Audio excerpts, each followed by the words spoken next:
Welcome to the city of Stavanger along the southwest coast of Norway. This is Norway's fourth largest city. And we're here for the Gruyère European Curling Championships 2013. Sport of curling here has exploded in recent years, and it's a very sport-minded city. The impressive Sormarka Arena is the venue for top-class action. About to come your way.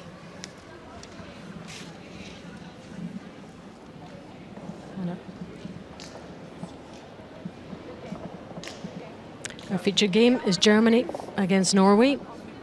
And there are the players. Getting ready for women's draw 5.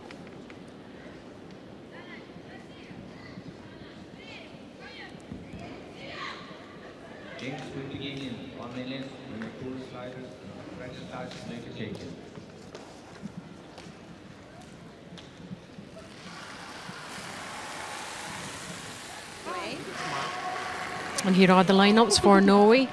Julie Molnar is the lead. Second, Camilla Holt. Third player is Annelien Skarsmoen. And the skip, Marianne Rorvik. For Germany, the lead, Stella Heiss. At second, Nicole Vuskovic. Germany's third player, Imogen Una Lehmann. And the veteran skip, of course, Andrea Schopp.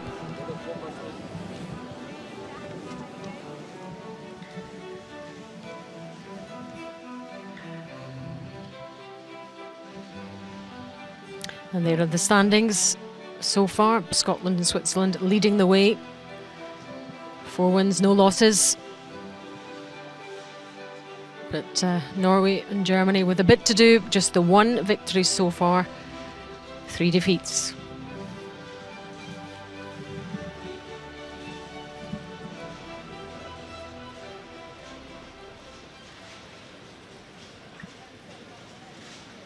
Other games going on in the arena this evening. Switzerland against Italy. Latvia versus Russia. Scotland take on the Czech Republic. Our feature game, Norway-Germany. And the other one, Sweden against Denmark. I'm Alison Walker, and joining me in the commentary position is Logan Gray, bringing you all the action as it happens. And Logan, your thoughts on these two teams and the way they've been playing so far? Well, first of all, it's good to have you back, Alison. I've missed you. And yeah, both teams have been kind of struggling a little bit along the way. Norway got off to a great start with the win against Italy, but really haven't shone since then. Meanwhile, Germany got off to a really slow start,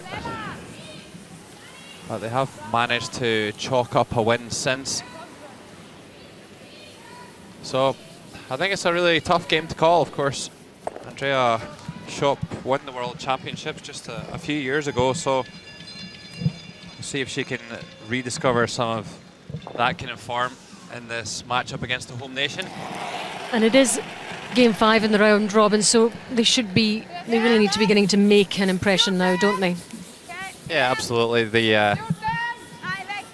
Quite often at the start of the week, the ice conditions aren't exactly perfect. It takes a little bit of time for the ice makers to shape the ice and get it in the kind of condition that they would want it. And also takes time for the players to adjust to the new playing conditions. So there shouldn't be too many excuses. They should know what it's doing now. And Stella Heiss, the lead for Germany. She seems to have been around forever, doesn't she, Logan? She's only 19. Yeah, absolutely. She joined the team at a very young age. 5 years, in fact. She's been involved with the team. Yeah, she hasn't played all the games this week. They've been kind of rotating a little bit. Karina Schultz sitting off this game.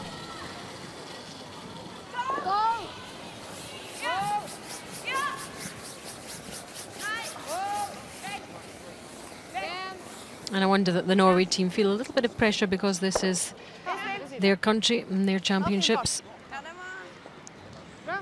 Well, I haven't spoken to Thomas Ulstrud. He was really relishing the opportunity. The first time he's ever played in front of a home crowd representing Norway, and I'm sure it's the same for Mariana Rørvik. Although a slightly different kind of pressure on this women's side to on the men's team. Yeah, men's team have been there and done just about everything in the game.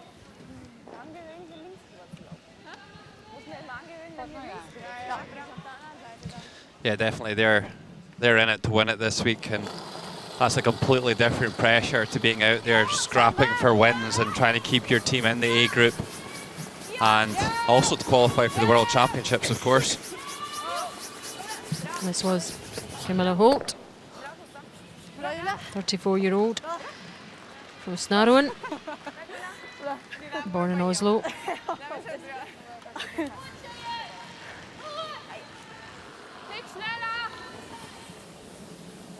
And the youngster in the German team, Nicole Mutzkowicz. She won gold at the Youth Olympics in Innsbruck.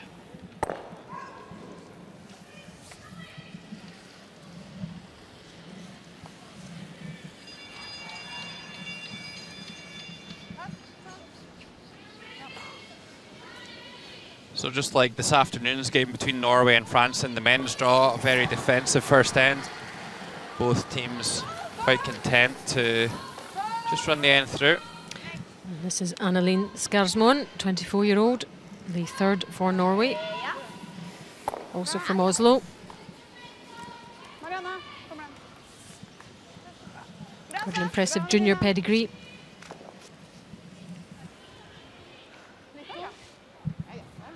I'm told she's also a very good golfer, as a lot of the curlers are. Yeah, Annelien, I believe her handicap's been as low as 2 handicap, and also she played 2 World Juniors at the same time as me, so I know Annelien well. She actually skipped in juniors, but hasn't quite got a senior cap at skip yet. Often playing with Lynn Githmark and Mariana Rørvik.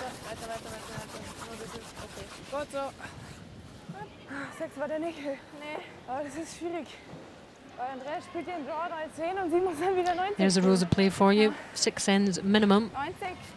73 minutes per team, and the 1 coach interaction with the clock continuing during that.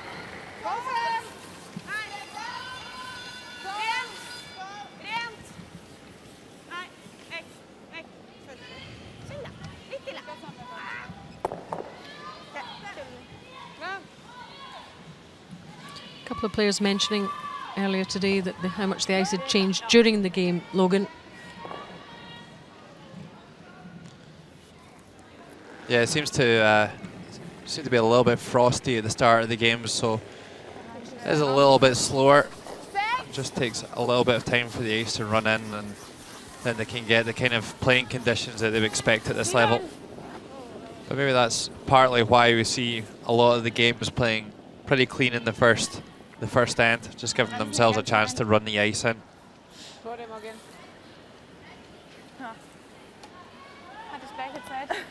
Yeah, you see that one went a little further than they'd intended.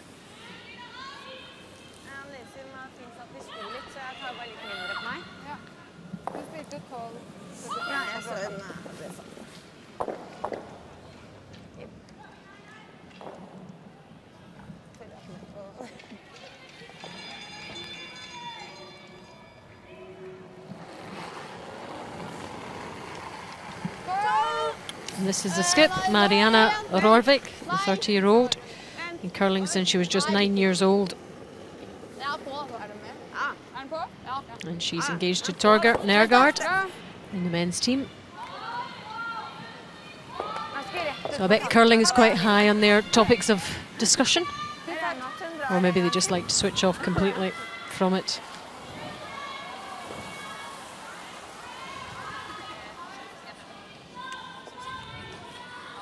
Oh, not the most invigorating of first ends here.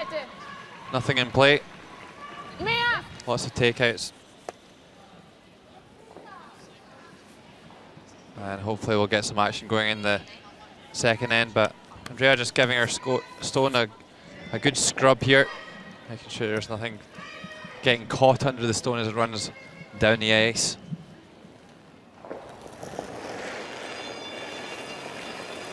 51 years old now, Andrea Schopp.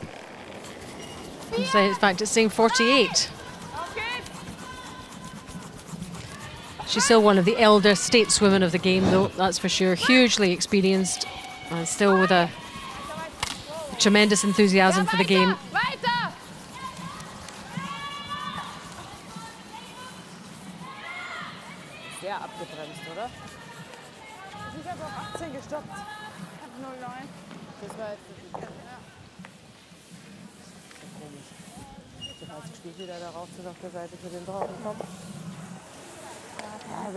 Über die Mitte hat natürlich überhaupt keiner gespielt.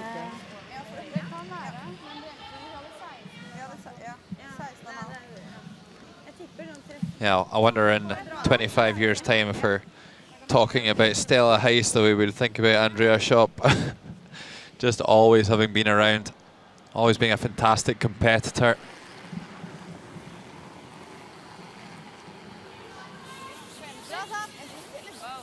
And even though she doesn't quite have the kind of form that she had maybe in her younger days, she's always really tough to beat. And the one thing that all the teams come off the ice saying is we always know we're going to get a hard game against Andrea.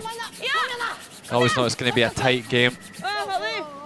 And they're certainly not always going to get everything their own way. So Andrea makes a big mistake actually by coming up short of the rings. And Marianne Verbeek does a really nice job of coming around and hiding one behind that guard. Yep, Andrea shaking her head there. I think she knows she's made a bit of a cardinal sin there and coming up short with her draw. She could have thrown that one through the house and she would still be in good shape to blank this first end. And you wonder, someone of her experience, why that happened?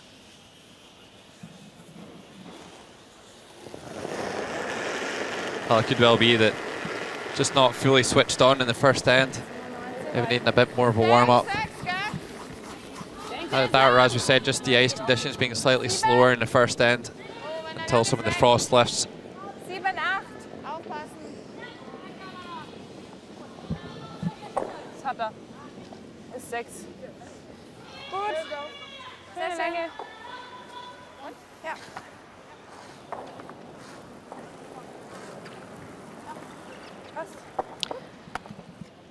So the first end completed in our featured game between Norway and Germany. Just about.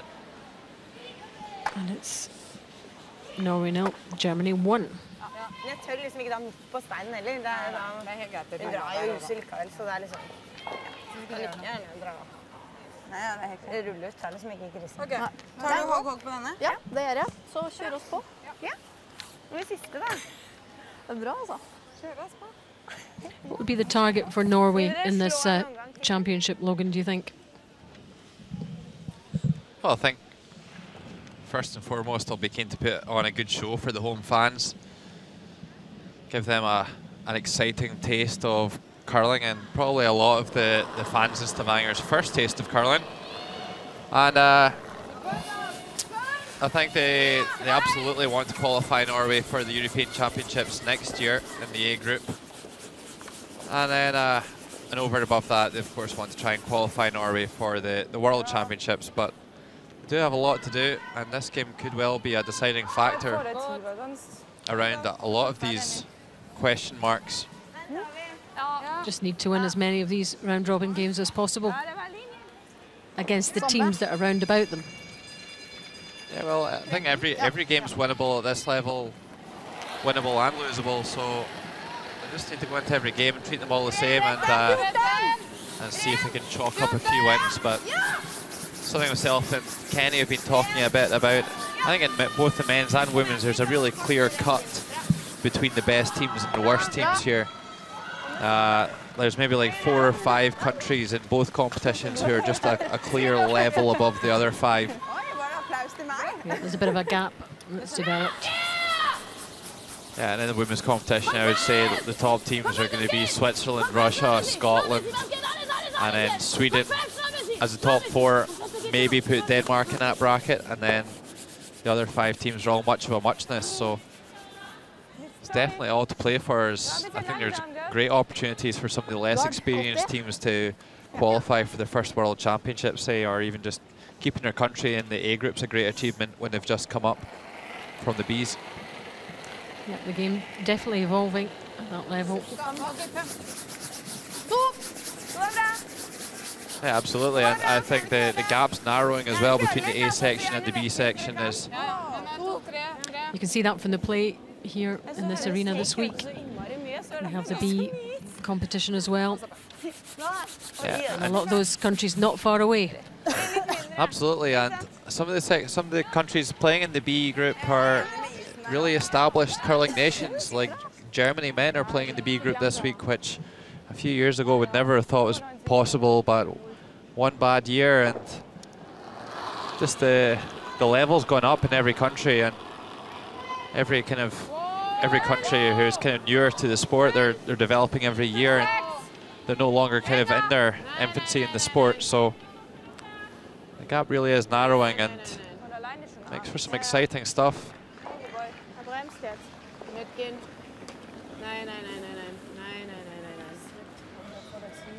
It's coming around quite nicely. Yeah, nice draw there by Musketevits. 60. Ja. Ja. Og streien er langt.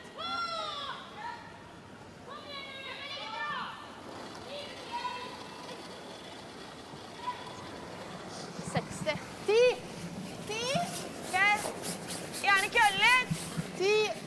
Gjerne kølle. Ja, det er greit. Prøv å få den nedpå. Og vent litt. Nedpå. Ja, må vente litt. This is actually Camilla Holt's first appearance at International Championships since 2006. Long-term lead for Dordi Nordby, the Norwegian curling legend.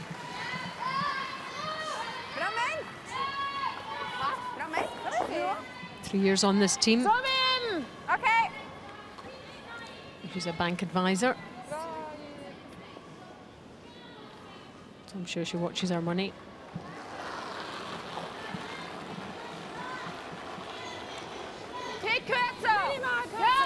Well, as long as she's watching other people's money, Alison, I think that's probably more important for her job. Her hero, interestingly, is Dordi Nordby, an absolute legend in the Norwegian women's game.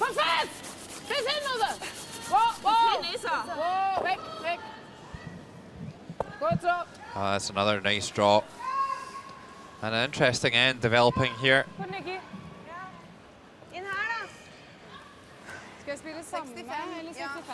Some interesting setup play. Just jostling for position. Trying to set up angles to push the other team's stones out of the forefoot. 62.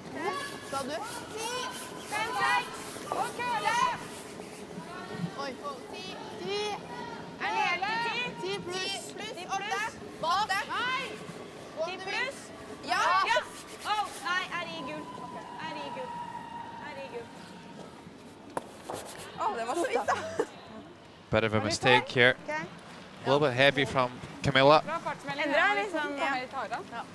Would just like to freeze there.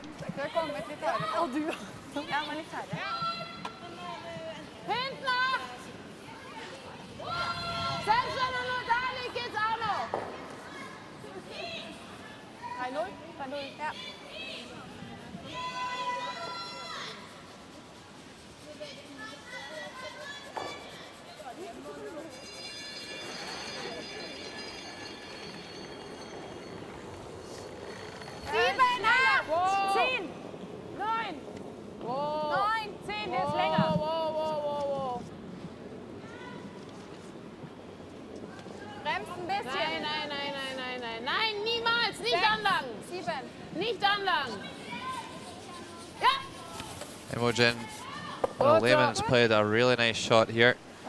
Lining those yellow stones up. They would have just liked to free that red stone up off their back yellow a little bit, but more important to get the line up good. And they've got everything lined up onto that red at the moment.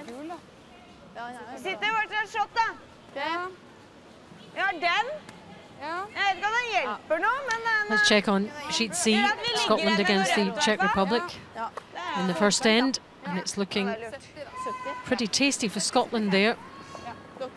Last stone from Eve Muirhead. Yeah, Scotland already lying at 4, coming to this final draw from Eve. Just needs to cut a piece of the 8-foot as well.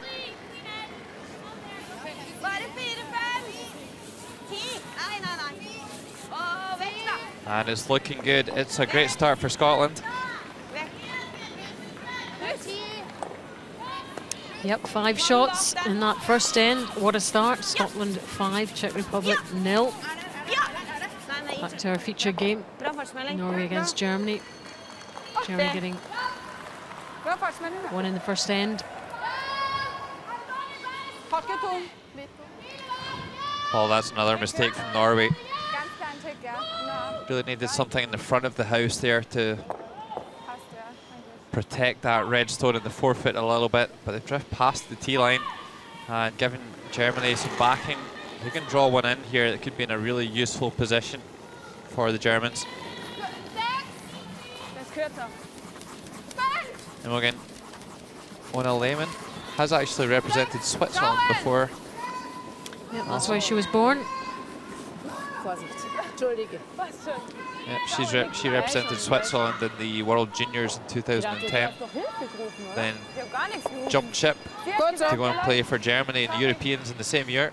Don't really know how that one works, but I'm sure we found a loophole somewhere. But she's played a really nice freeze to that stone at the back of the button. Yeah, 4 years on this team. Yeah, and I think she's been a really good addition to Andrea Schopp's team. Very much Monica Wagner's successor.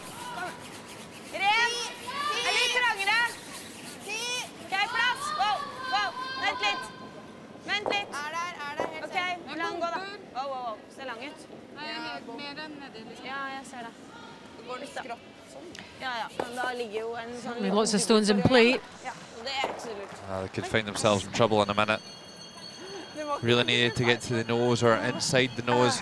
I'm sure Andrea Schopp might well have a lash at these reds. A reminder of the colours. Norway the reds, Germany the yellows. The good news here for Norway is that they do have the last stone, and there isn't actually any centre guards or any guards really blocking the outturn draw into the house. But it's always a little bit nerve-wracking facing a whole bundle of yellow stones. Especially ones in such decent positions as those. So Andrea will just be trying to hit the right-hand side of that red stone in the button as we look at it.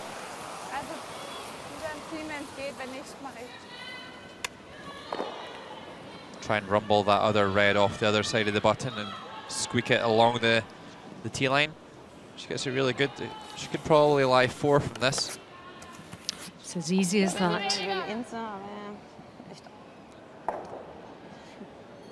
Vi må nok dra en frys, tenker jeg. Ja, det tror jeg.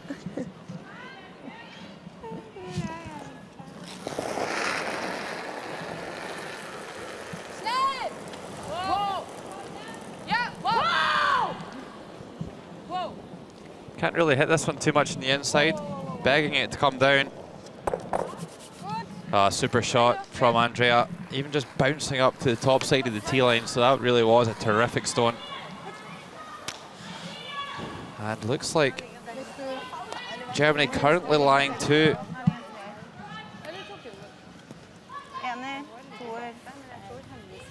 Jeg må jo bare fryse pall der da.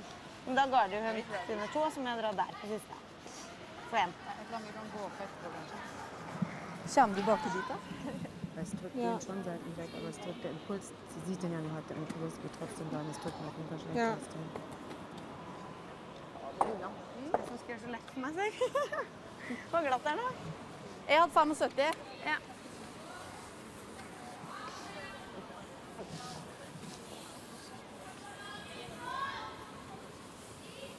Ren frys. bare. Ja. Den må helt, det ikke noe feilmargin noen veier, egentlig. Well, I don't know what Mariana's doing here. I think she said maybe a freeze, but pretty sure if you throw a freeze, then Germany are just going to throw a guard, and then you're going to have massive problems in scoring. Må helt ned og bare fryse den øverste. Beinfrys. Ja. So maybe they're just thinking we'll just give up one here. Knappen på siste, liksom. See how this works out for Mariana.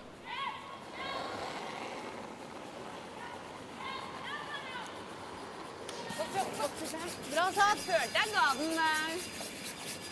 Ganske bra. Fin linje. Fin linje. Kjempelinje. Kjempelinje. Ja, skal bare på frys. Kom igjen! Japp. Kom igjen! Japp. Kom igjen da! Kom igjen! Litt til!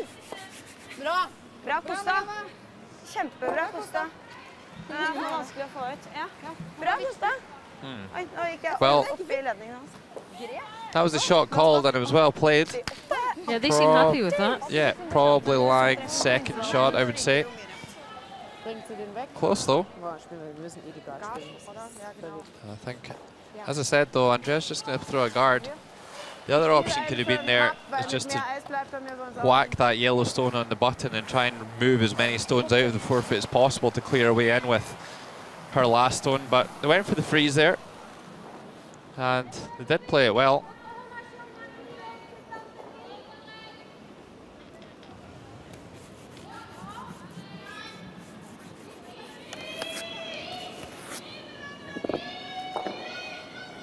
Der Spur schneller, gell?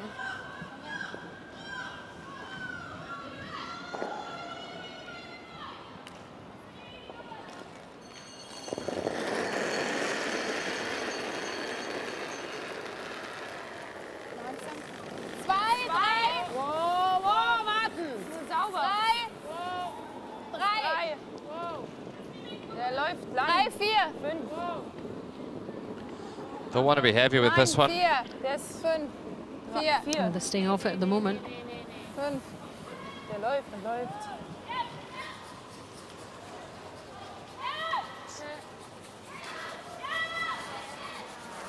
2. Für 2 ist er ganz schön weit gelaufen. Der war 22. Ich weiß, ich habe den 20 gespielt.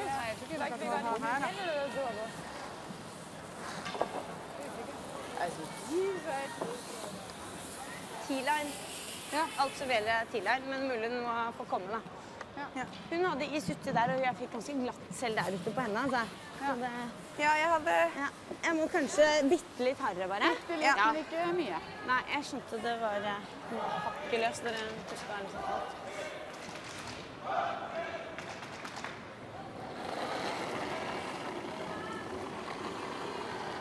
Du ga på mer enn forrige. 72 har jeg. Si linje! 10! Bare 10 der! Bare bak, stå på 10! Kan gå kull! Må kulle! Helst ikke røre. Må kull! Har ikke rygg. Ja, må bremse. Ja, kom igjen! Stå på 10! Kom igjen da! Trying to draw the pin for one. It's a super attempt. Is it good enough? Maybe just misjudged the sweeping in the end. Just a fraction short, I think, in terms of distance in the... Which one, yellow or red? Oh, looks like it's yellow anyway. Still one for Germany. The final result, just slightly misjudged the sweep in there. Not too unhappy with it though. Germany extend their lead after 2 ends. Norway 0, Germany 2. Det var fordi vi var lange da, ikke sant? Vi må stå på kort I det fla. Ja. Det ikke noe alternativ bakkant. Ligger en shoppen her, for at det blir nesten dekke 4-foten der, ikke sant? Derfor kan du... Men da, der, du tar med det. Det veldig bra. Det var veldig bra spilt. Det var det.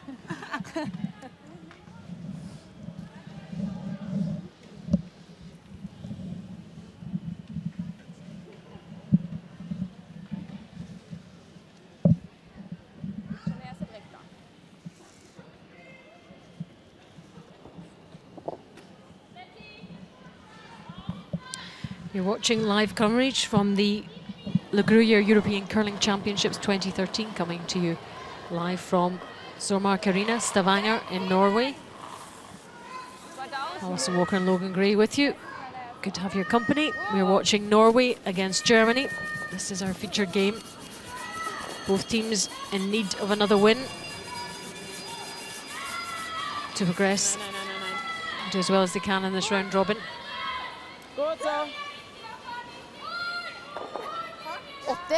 Yeah, absolutely, Alison. It is a bit of a basement battle here.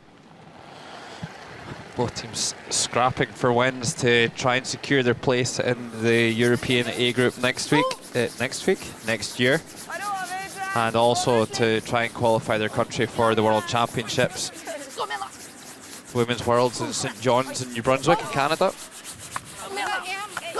in March.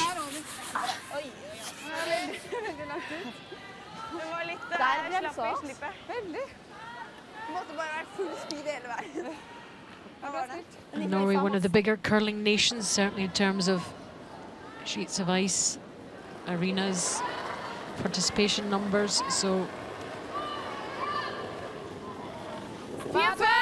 much is expected, perhaps not of this team, but certainly generally speaking.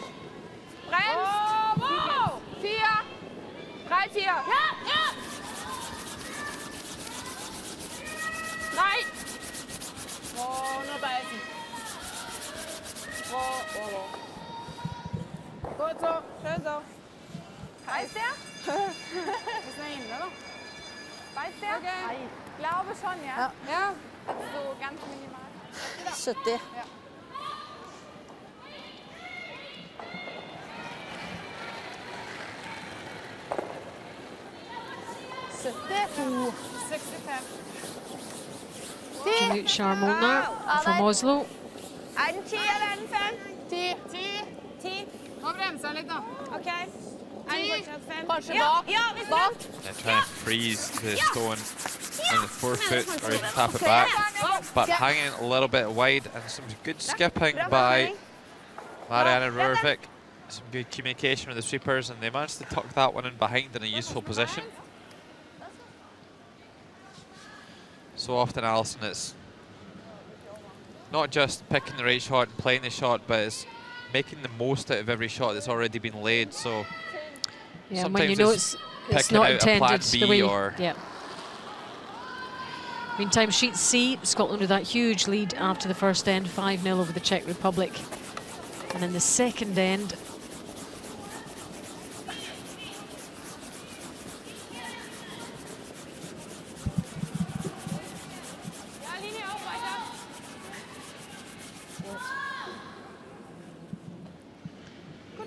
It's the Italian skip.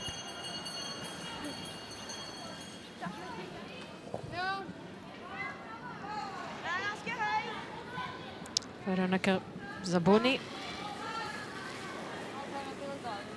with the last stone.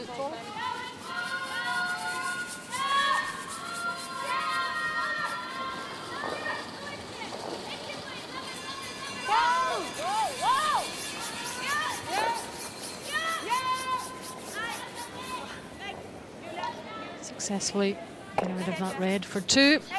So Czech Republic get 2 on the board, and it's now Scotland 5, Czech Republic 2.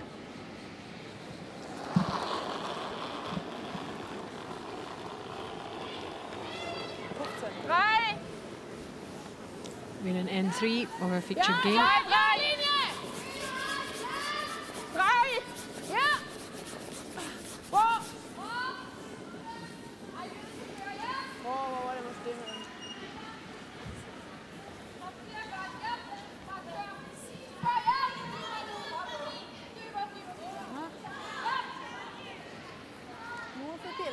Okay, so Marianne Rørvik's going to have to do something about the guards here.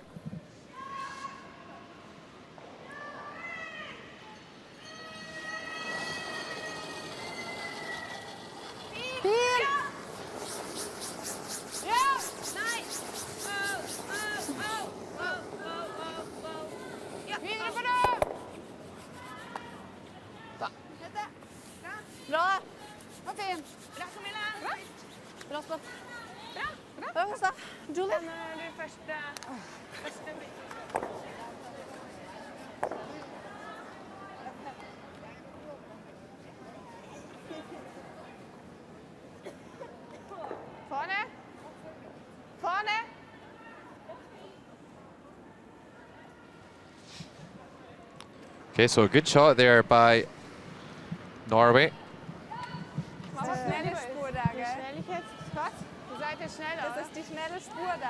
And opens up that stone in the 8-foot circle. So nice to see Andrea still having a pop at Norway despite having a 2-shot lead. You often associate Andrea Schopp and her German team with very defensive curling, not playing with a lot of stones in play or mixing things up. Maybe that's part of the strategy, having only got one win, and they feel they need to be a bit more proactive.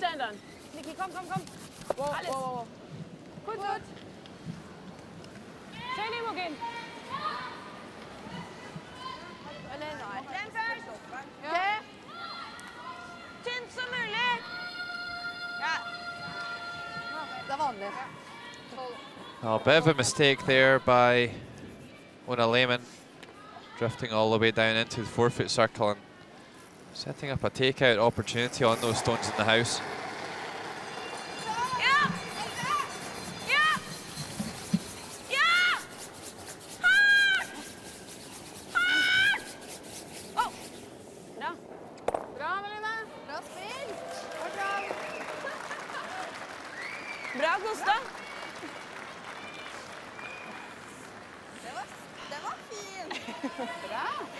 Det var jo en søppelslide, men bra resultat.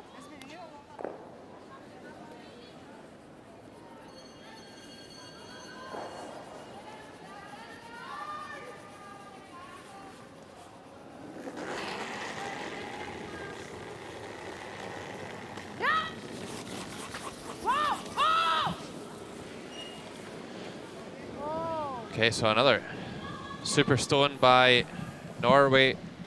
Makes the double takeout and lies too.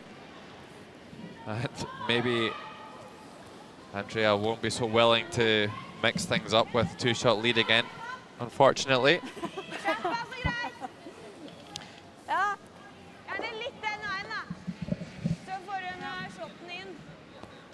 Litt ned på fart. Ja, må litt løsere enn i sted. Da tar jeg ikke sånn step. Always have to keep an eye on the clock. But these two teams not particularly known for messing about between shots and during shots. And they want to keep, obviously, anytime they can towards the end of the game. And it really, really does matter. Would like to sit around here. And that's a good shot there by Annelia Skarsmoen. Meantime, on sheet B, it's Latvia against Russia.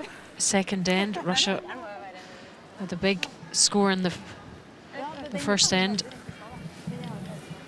Can Latvia get themselves back into this?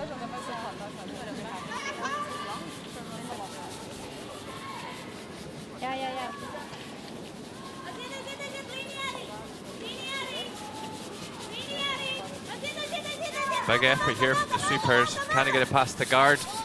They can. Can they get past the next one? No. That's disappointing for Latvia. It's Russia who pick up one shot, and it's now 5-0 to Russia over Latvia.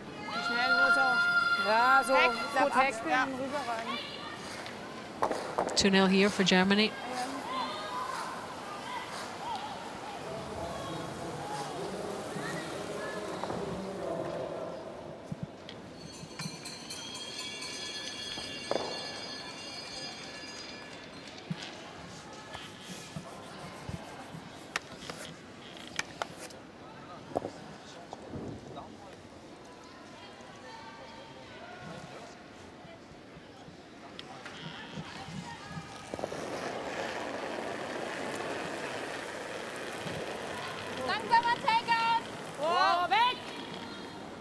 So I think Andrea can see a piece of this red in the 4-foot from the hack, and maybe a chance to make a double.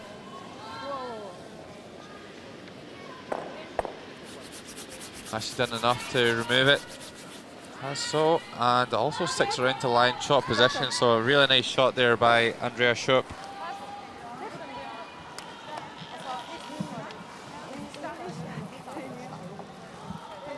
Men hvis jeg tar og så til der, da det går på sikkert. Ja, men det ikke noe poeng. Enten må vi dra fra eller ut der, eller så må vi teppe den ut. Synes du vi skal teppe den ut, eller bare dra? Det er litt fristende å dra. Ja, kanskje. Jeg liker liksom den. Dra den veien. Ja. Det er greit. Halvhjemme er greit. Det er 70 der, da. Tror du det er like glatt ute? Skal vi prøve noe sånt? Ja. Skal vi dra ut? Og det er like glatt over hele banen. So an interesting call here from Marianne.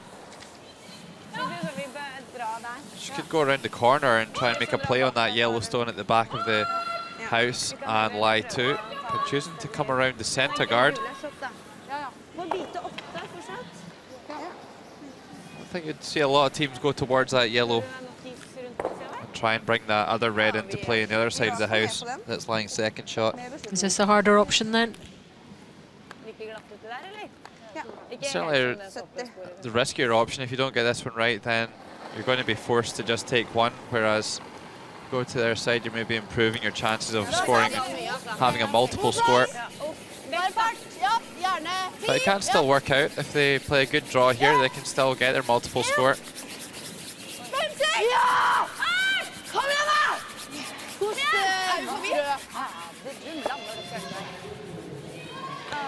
Well, she certainly didn't intend that. Well, maybe her only saving grace is that she's rolled over to cover that red stone at the back of the rings. So a mistake with Andrea Schopp's draw here. They could still have a shot for two.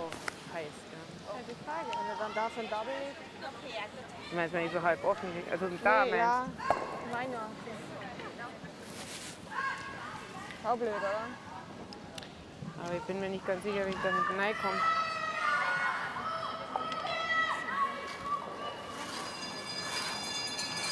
Wollen weiß ich nicht, wie viel er bei dir dann kalt.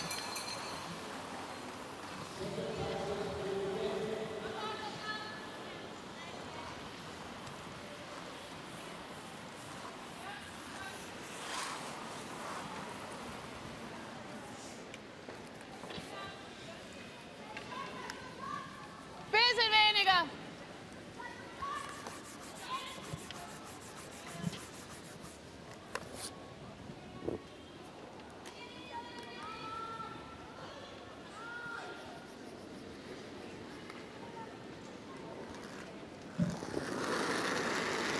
Let's see what Andrea Schopp comes up with here.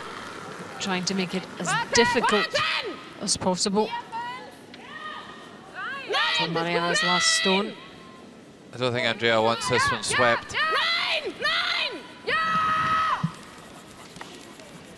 Well, it's past the guard. Does it have the running though to get into second shot position? It's struggling. So there still is a chance to score two here for Norway. Can come down and just bump that yellow back. It's definitely there. Meter. Ja, meter, det burde holde. Andrea will be a bit annoyed with herself about that one. Yeah, Alison, you don't expect teams to be missing a draw to the house at this level. Jeg tror ikke garden er jo veldig høy, så hvis du smyger gard, så har vi dårlig.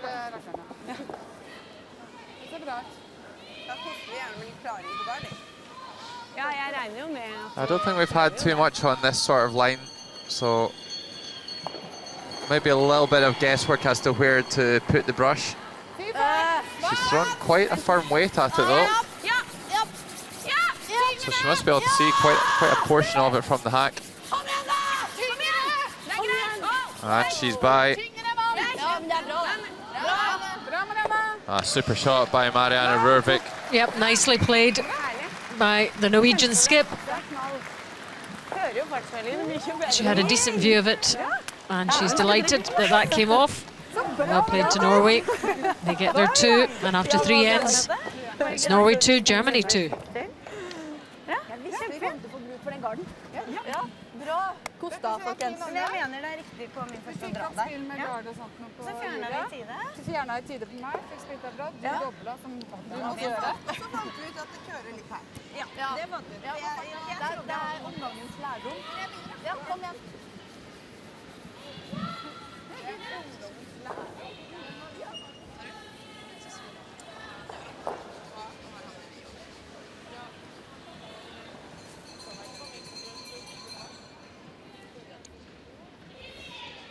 And there are the numbers so far.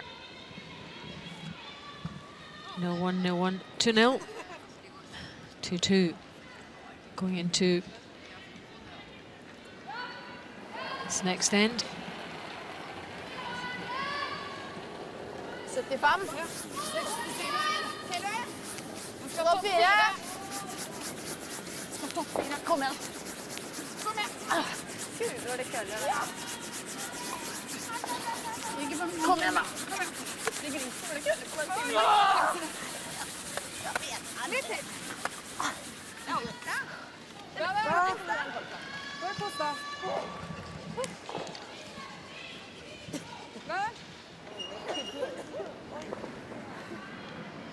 Andrea calling for the corner guard here. Talked a little bit today about trying to control the scoreboard and score an even end. So I think this is absolutely the right call. As this morning in the game between Sweden and Switzerland. In the women's section. So it's a good corner guard from Stella Heiss.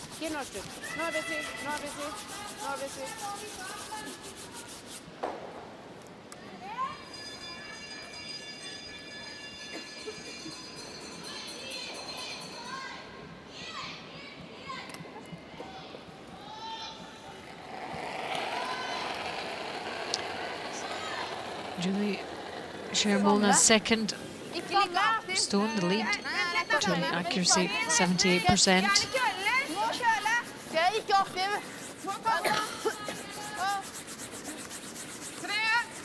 First year on this team.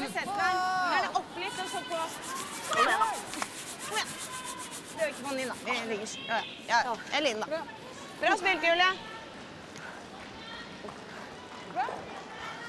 Det er greit. En stor det er bedre at den er 4 enn at den er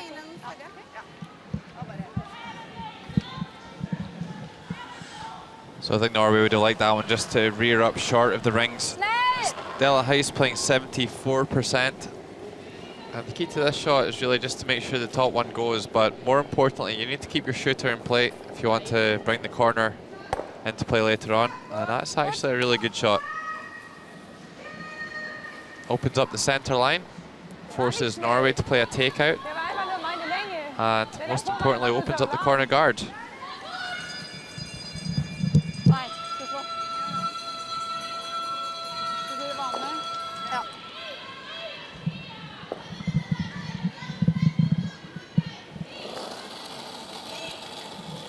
Camilla Holt, second, she's 67% for the tournament as a whole.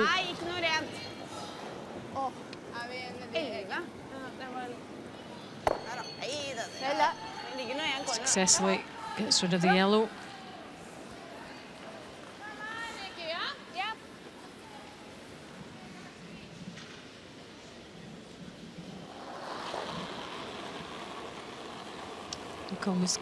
Katowice, 77%. Most of the team in the 70s, which is probably not brilliant in terms of, but I guess it shows how they've been playing this week so far. Well, I think in the past, mid to high 70s would be more than acceptable, but as we've said before, the standard rising. Let's see what's happening on sheet A, Switzerland against Italy. 2-1 to the Swiss. Into the third end. Last stone from Miriam Ott, the Swiss skip.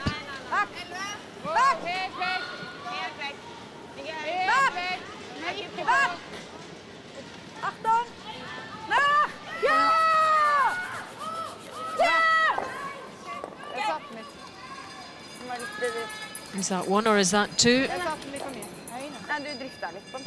Ja, det var bare det. Og da går det litt rett på den siden, så det er litt Looked like it was 1, and that went to Switzerland, takes them to 3. 3-1 over Italy.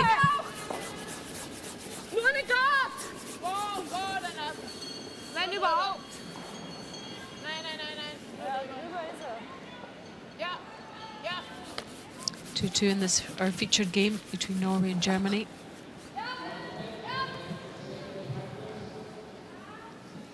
The guard up for the Germans.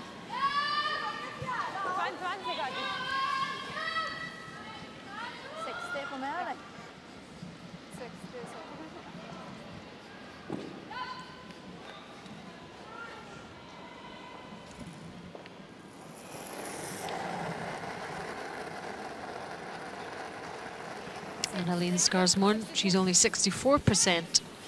Seem to be going further and further down as we go through the team. Well, you would probably expect to see that, Alison.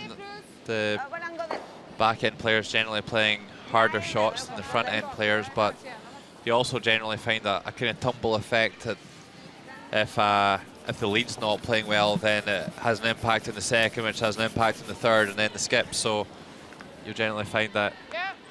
And it works the other way. Yeah, absolutely. It's if your lead's playing a good game, it makes things easy for the second and easier for the third, and everyone plays easier shots and their stats are higher. So and that's why it's a team game. Every player is as important as the next. Imogen 74%, the Germans.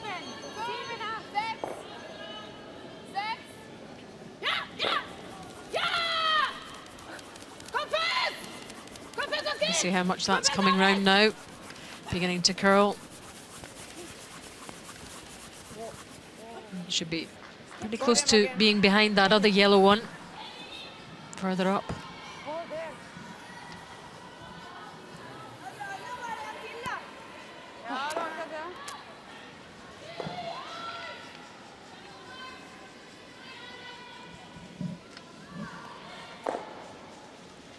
Well, Norway choosing to peel the corner off. Quite a safe call here, I would say, from Norway.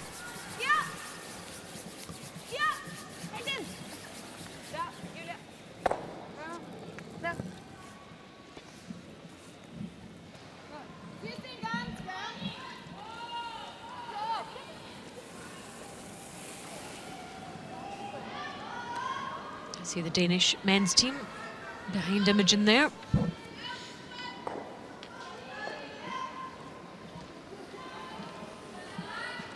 Danish women playing tonight against Sweden. Ich finde den besser eigentlich. Soll man so spielen? Ja. Also wie eben eigentlich. Also ich glaube, sie kommt eben so. Schon, dass sie dann dahinter liegt. Nur die Guard oder die Fett jetzt? Nur die Guard.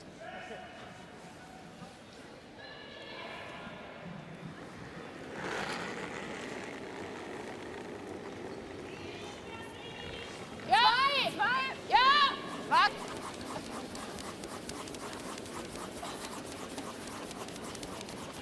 Ja! Ja!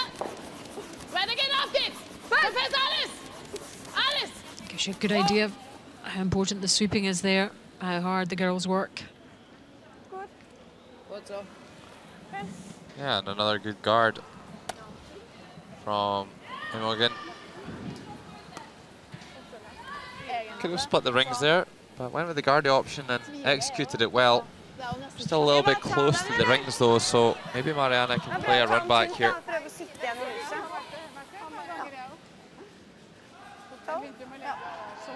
Du kjørte bra på din, altså. Det var fint, sant? Ja. OK.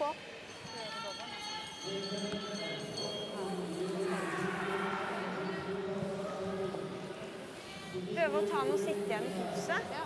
Ja, det var fint. Ja. Jeg ser jo kanskje nok til å pile. Ja, jeg trodde ikke jeg så hele, skjønner du. Men det er ikke noe alternativ å ta øverste, på en måte. Nei, vi går for å rulle inn i huset. Ja.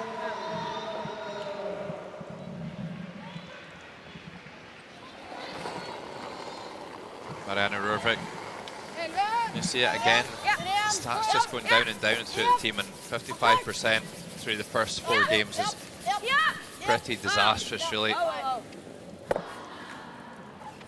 Yeah, she's played some good ones in this game. A couple of not so good. It's still nipping there. Well, I don't think Andrea Schopp can quite believe that that spun back into the rings, but at the same time, who cares? The shot's still to draw the wing. It doesn't matter whether that stone's in or not. Got a great chance to score 2, so.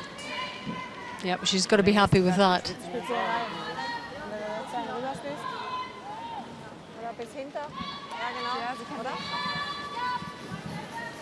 I mean, it does complicate things slightly more, but at the same time, it doesn't really change the task in hand.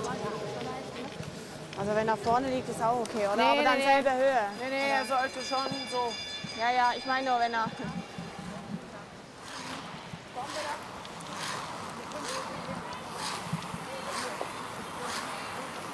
Ach, gell?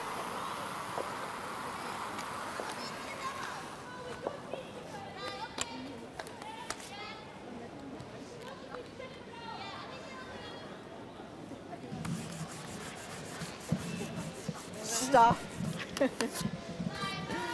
Men så länge hon svepte så är det grejt. Carol's not too unhappy with the way things are going. They're hanging on in there.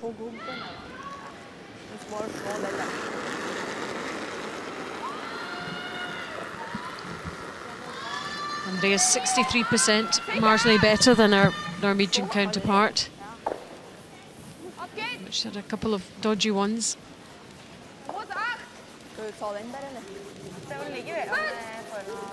See that curling round now, coming over the line. Trying to get as far over as possible. I would have liked that one to travel a little bit further, and maybe a chance for Marianne Rørvik to make this double. It's quite flat. Litt mer fart, ja. Litt mer fart, ja. Bare forbi gard uansett. Ja. Så jeg står igjen her oppe. Nå er jeg på siden. Jeg spiller litt mer fart enn i sted. Ja, litt grann. Ja, vi skal da. Fin vinkel. Jeg lar Line styre treffpunkt, så ikke jeg hyller den vekk igjen, som jeg har gjort selv.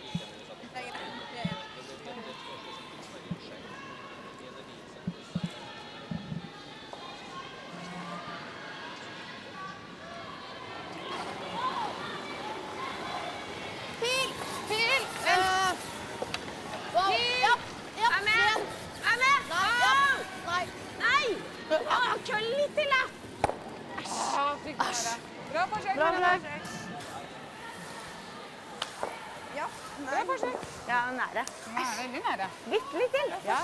Da plutselig så kommer det. Ja, jeg vet det. Men vi trenger igjen. Oh, she went for it, but didn't quite pull it off. And it should be a straightforward draw for 2 from Andrea Schopp. Very well executed. 4th end, this one from Andrea so far.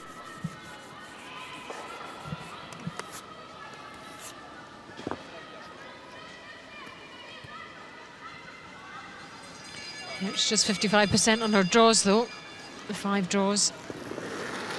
Not been brilliant, but good time to get it right. Get a 2 for Germany here. Yeah, this one should be a bit of a formality for Andrea.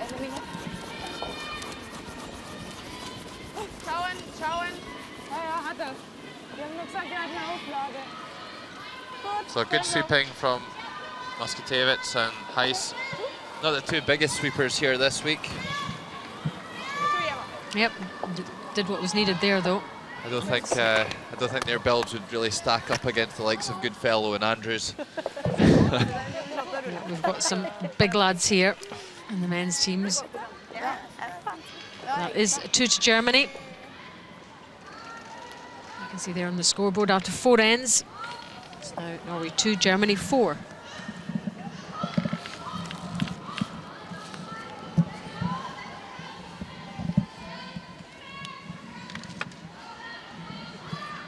Lots of great action here on all sheets. You can get 5 for the price of 1. whichever team you fancy. Some great quality curling on display.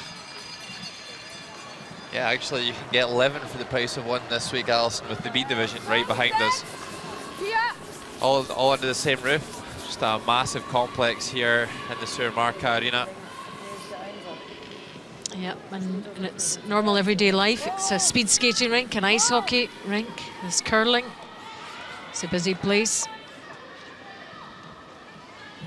Have you had a shot in the Penguin rink yet, Alison?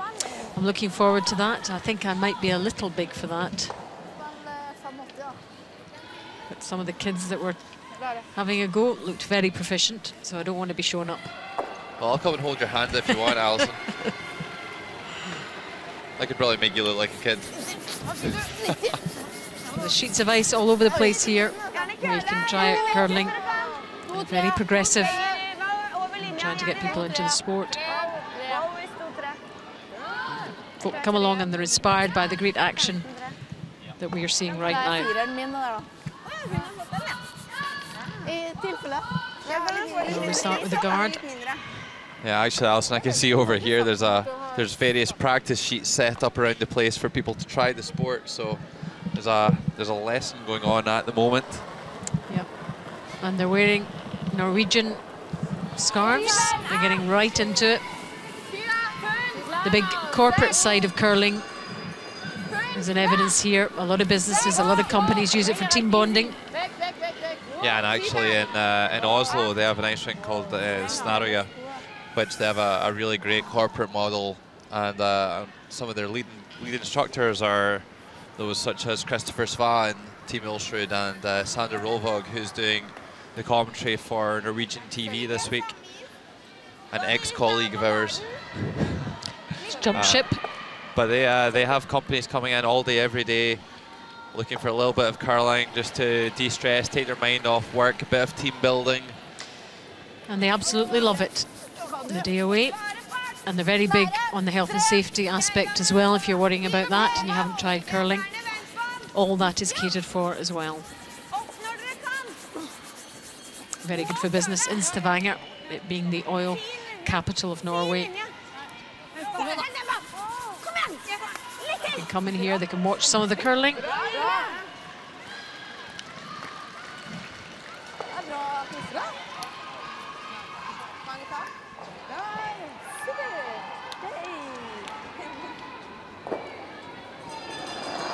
A great way of introducing people to the sport. And they can even wear a pair of the fancy Norwegian pants.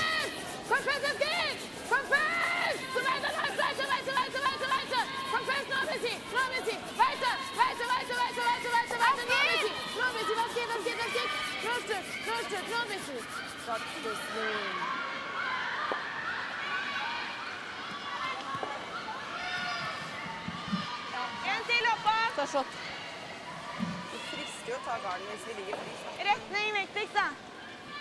Ok, fart. 70. 70 på meg? Ja, 75.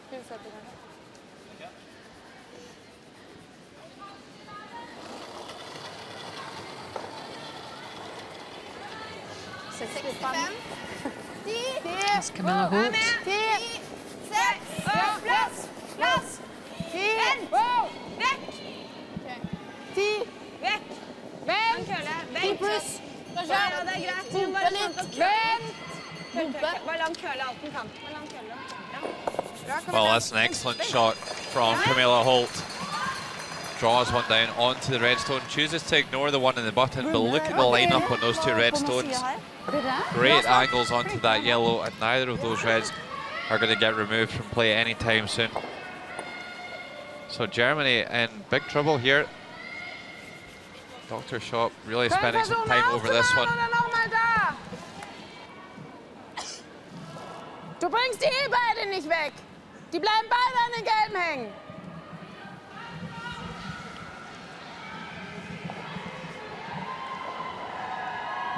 Fisher Andrea just shouted, "We're in some big trouble here, girls. What should we do?" Is that what she was saying in German? Yeah. I've never studied any German, so. But actually she loves, this is why she's still involved in the game. She loves scenarios like this where she really has to think about what's best to do, what might or might not happen, 3 or 4 shots ahead. The whole strategy aspect of the game. Yeah, well, her problem is that that stone on the tee line is going to take her like almost 3 stones to move that stone. You've got to move these guards, and then you've got to move the backing on their own yellow stone pretty much, and then they can get rid of it. So it's not a good position here for Germany, but that's a good shot once again by Nicole Muskatevich. Meantime, on sheet C, Scotland up against the Czech Republic. It's the 4th end, 5-2, the Scots up. The last stone from Eve Muirhead. The Scottish skip looking to build on that lead.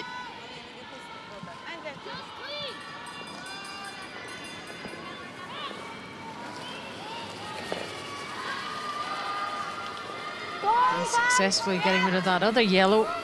It's 2 for the Scots. And that takes them to 7. 7-2 after 4.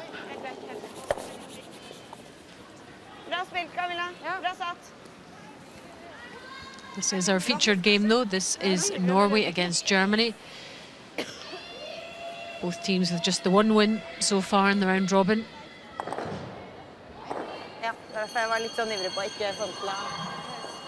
4-2 to Germany in this 5th end.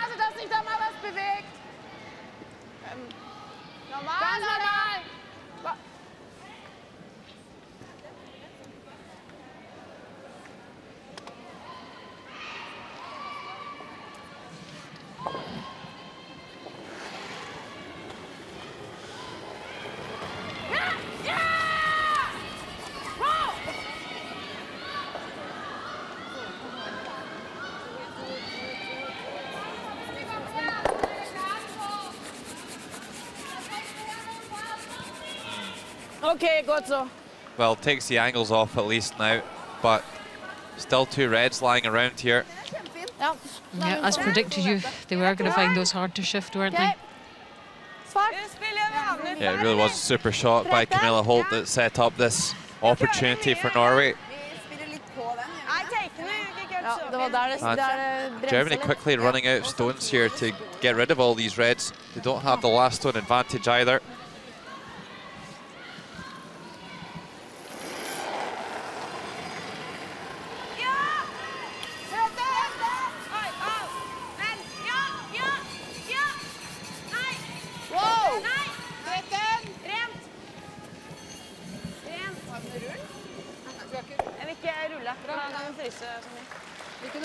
And it's reds all the way.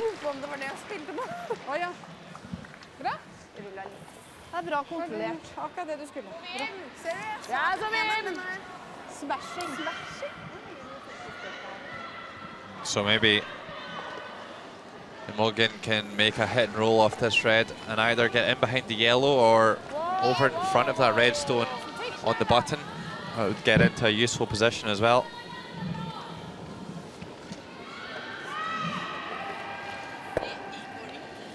And that's not a good shot from Imogen. It's completely on the wrong side of that stone. Germany on the back foot a bit in this end. Last end before the break, remember.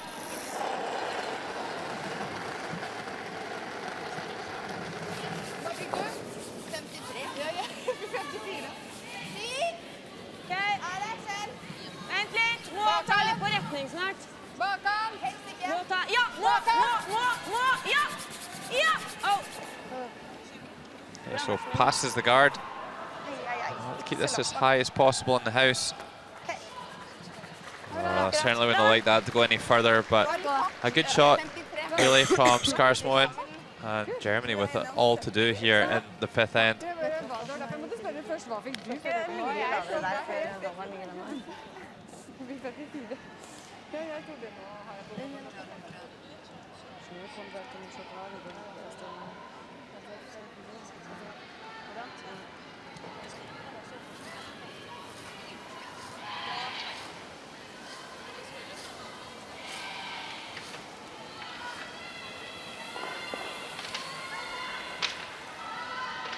Hva sa han? Jeg kommer ut litt kort.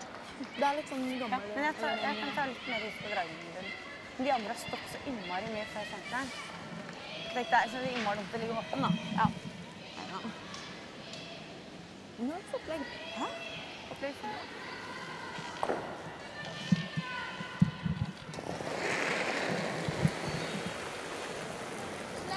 Let's see what Andrea can make of these red stones.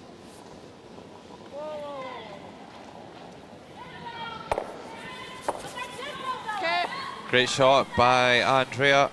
Rolls over and makes a double. That's what was needed if you're Germany. Hab schon gedacht, aber wir wollten nicht rund machen. Nee. Ja, stehen ja trotzdem 3 Waffen.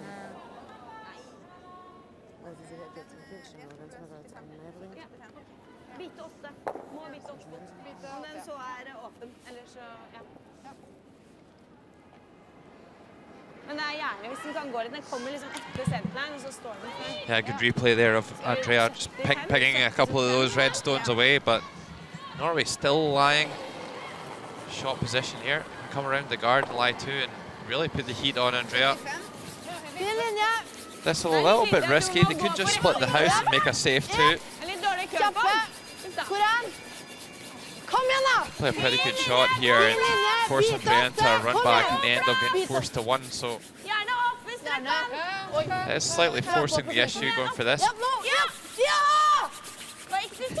That's a really good draw from Marianne Rørvik.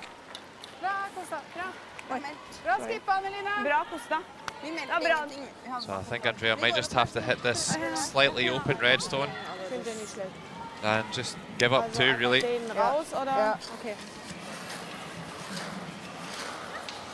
There you go, super draw from Marianne Rørvik right in behind that yellow guard. Yep, 2 absolutely crucial shots from her.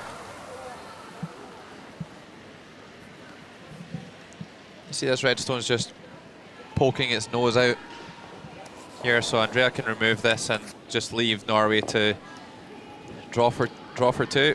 It's very much just damage limitation going for this shot, but she doesn't really have much option here.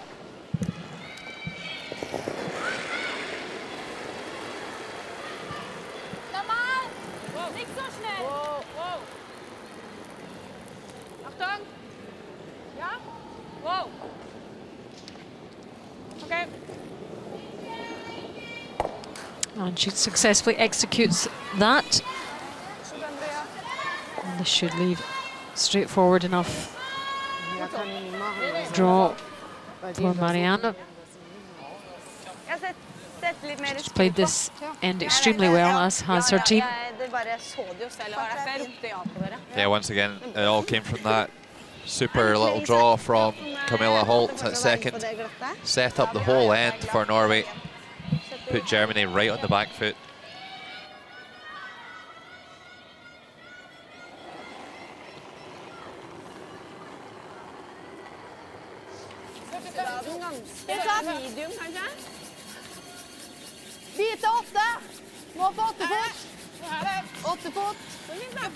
The Supers look reasonably happy with this one. Just put an early sweep on this.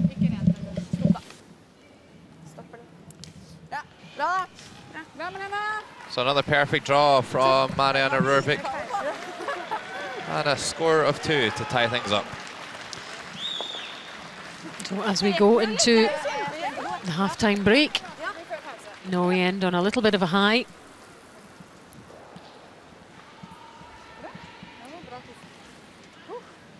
And the score between Norway and Germany is 4 apiece. They'll change the scoreboard just as we were talking about it. They're listening to us, Logan. Yeah, this is how we got to that scoreline. A whole mess of stones lying around here in the second end. Germany already leading by 1 shot to 0 at this point, and Marianne Rørvik trying to draw the pin for 1. It was a super effort, but maybe just slightly overswept. doesn't curl enough. And it would be a steal of 1 for Germany. 2-0 Germany there. And then in the third end, here's Marianne Rørvik. Sets up the opportunity around a corner guard. A nice hack weight. And this will come down right onto the nose for a score of 2 reds to tie the game up. Then in the fourth end, nothing too fancy required here for Andrea. Just had to find her way into the house. And the veteran would make easy work of that. 2 yellows and a 2-shot lead after 4.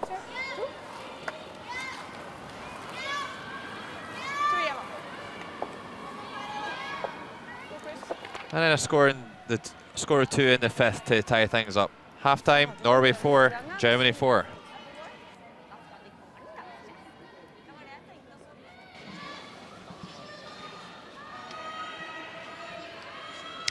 And here's what's happening in the other matches.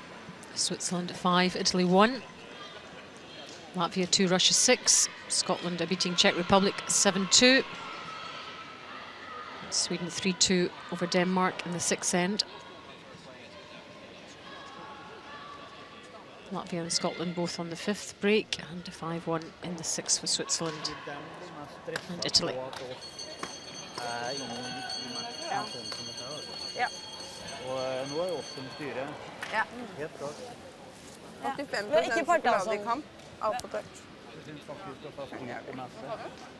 Men du, i fjerde omgangen, i fjerde omgangen, men hun ligger da liksom 2 cornere der, og så har vi en sånn slags corner der, og hun har begynt å strekke opp. Og så prøver vi å bare dra åpent med Anneline, for jeg tror liksom ikke jeg får det sånn.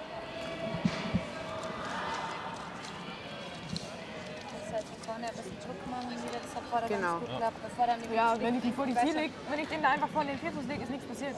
Dann müssen sie jetzt mal was machen. Der war einfach zu lang. Und dann spielt sie ihn drauf und dann sind wir. Auch schon. Weil du weißt es jetzt bis jetzt nur mal und gut. Ja, weil es davor auch leider, das ist ja nicht. Bei Niki wäre es auch noch gegangen. Der war dann eng und kurz. Wenn er noch Besen ist, geht's auch noch, dann liegt er mal vor uns und noch so halt. Lieber von ja, 12. Das wäre okay gewesen, aber die Richtung. Du musst ihren Arsch retten. Weiter. Bitte, ja? Wenn es Feueralarm gibt, trage ich dich aus dem Hotel raus, aber bitte spiel. Man merkt, dass sie zu Dordi gehört. Sie trinkt einen Kaffee in der Pause. Pack ich in die Decke ein? Camilla. Genau. Also. Ja. So there's the stats, pretty even right across the board actually. The only real difference being a steal of 1 for Germany. That came in the second end. Great attempt on that draw by Marianne Rørvik, but she couldn't quite get it on the pinhole.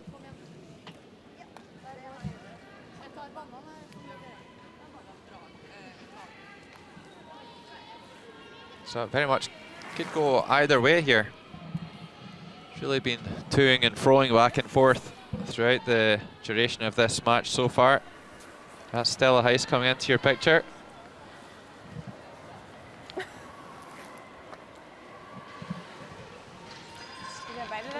So neither team will be too disappointed in those first 5. It's pretty even Steven. There we are. That exactly shows the way it is.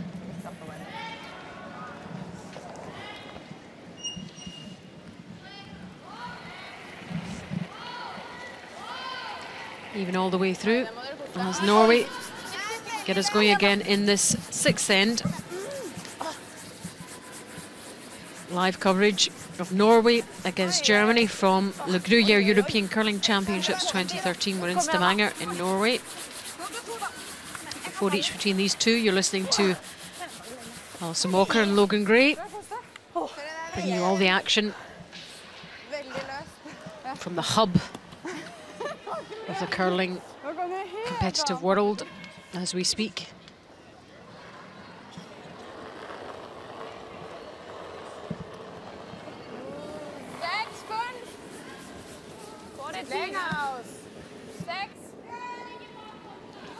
Then something we haven't actually managed here, Alison, is or managed to mention so far is that both of these countries will be involved in the Olympic Challenge in Füssen. Germany narrowly missing out on a direct spot to the Olympics, so they're going to have to compete in their home country against the likes of Norway, and of course that just kicks off in a couple of weeks' time. So, and it's going to be edgy stuff, so much at stake, especially for established curling nations. They're expected to be there competing in Sochi. It really is make or break that week. And a good performance here will give the confidence a boost ahead of that big event. Yeah, and while some of the teams in this women's competition are preparing for Füssen and trying to get themselves in the best possible shape, others are who have already qualified are trying out different lineups and just finding out what is the absolute best formula they can put onto the ice to give themselves the best chance of getting a medal on that couple of weeks in Sochi.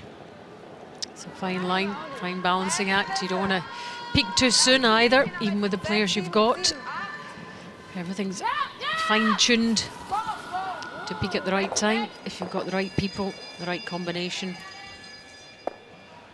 And all this is absolutely essential in the build-up here in Stavanger.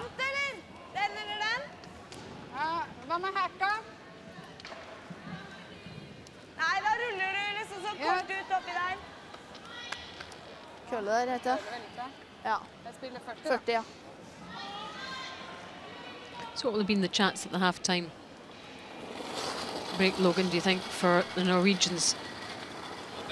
I think both teams know that they've got the ability to take this game down. It's there for the taking. Neither team really dominating proceedings so far, so I think it's just been about just tightening up a little bit on shot execution, getting your draws in the right spots, and it should be another win on the board, really. Happy to see Andrea playing some aggressive stuff. I think one of my criticisms of Andrea in the past has been that she's maybe not moved with the times and started to play a more aggressive game that's required by the high quality of ice conditions that are provided these days. It looks like she's trying something different. Nicole Muskatevich playing 70% today. Yeah, it's one of the highest in this game, certainly.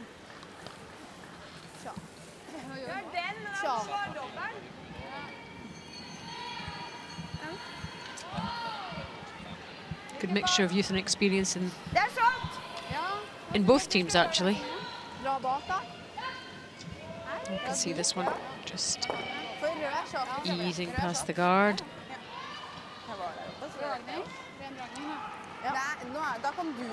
Effectiveness of the brushing. Yeah, it wasn't effective enough, unfortunately. They really wanted to get that one into the rings.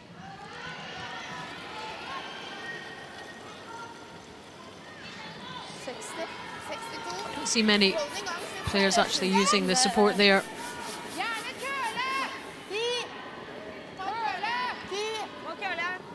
Yeah, a delivery aid, it's called these days. I think I'm hearing most people call it a crutch.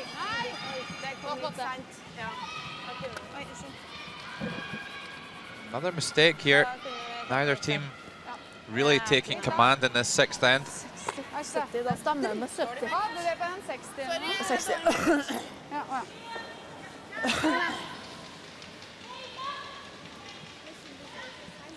think we should see Germany really move that red and roll over. It's definitely a risk leaving it there.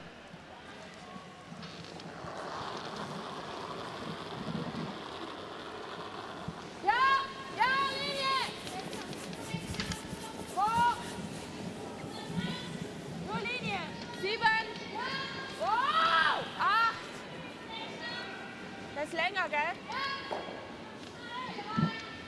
happy with the line.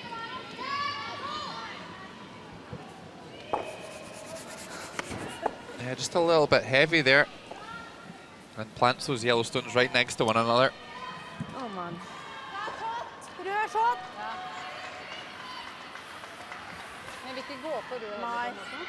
Well, Norway just need to be a little bit careful here not to leave too many yellow stones around.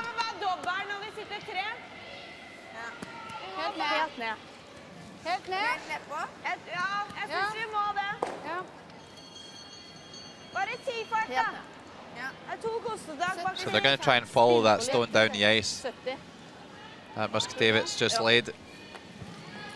Try and put a little freeze on it.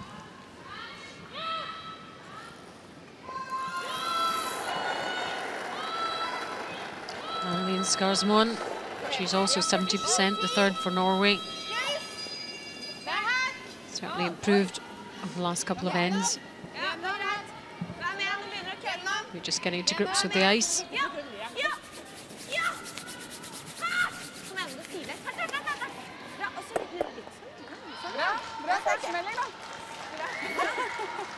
they're giving a little bit of applause for that shot from the largely Norwegian crowd. Yeah, that was a really good shot actually by Skarsmoen. Finds a nice little pocket, and Norway lying 2 here in the 6th end. So now Shoppy deciding to move this red. Definitely could have done this with a shot before. Imogen's up to game 2, 80%.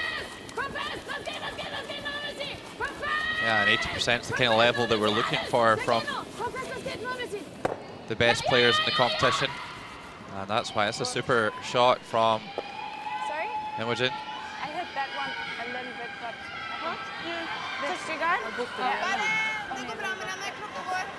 Okay, so Nicole Muscatavich's just owning up to Mariana Rurvik that she may have touched one of the stones out front of the house when she was chasing the takeout down the ice.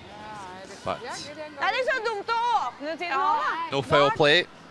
And that's a great thing about curling. Everyone is extremely honest.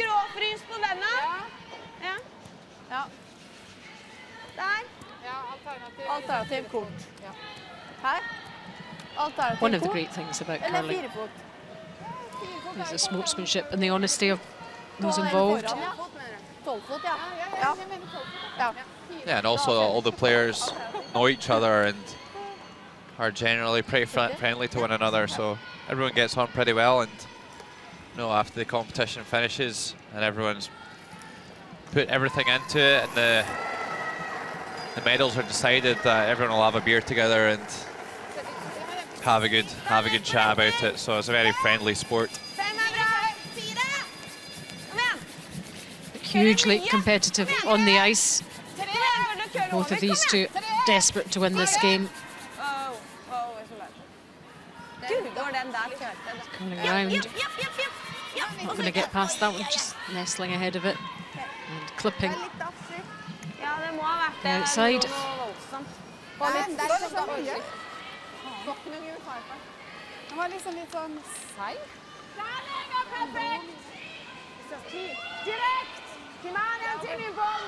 a tough week this, Logan, isn't it, for all the competitors?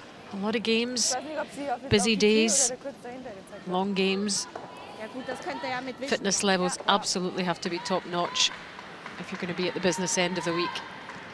Yeah, absolutely, and it's just tiring being out there and focusing for such a long period of time. It's not just the physical exertion of the sweeping and the throwing of the stones, it's also the focus, and it really is mentally tiring, and so much effort and preparation is putting into the fitness element, and that's both for the mental and the physical side of the game.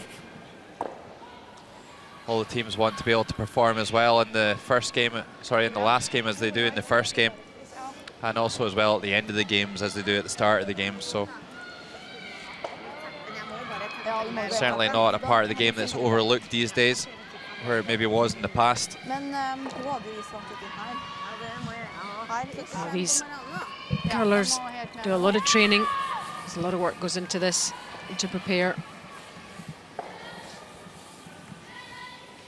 Aside from the psychology of the game, and the strategy and the tactical.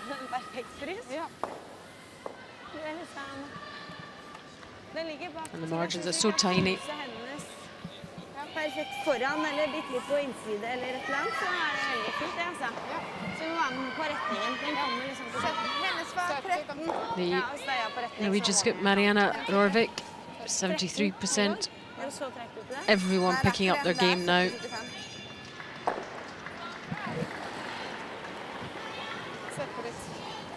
Oi, det var mye. Fin linje! Kom igjen! Ja! Ja! Well, a good freeze required here for Marianne. A couple of stones at the back of the forefoot just to rest against, but I think they swoop in here more to try and squeeze past this yellow stone at the front of the house. Oi! Oi, i all verden. Nå ligger de to.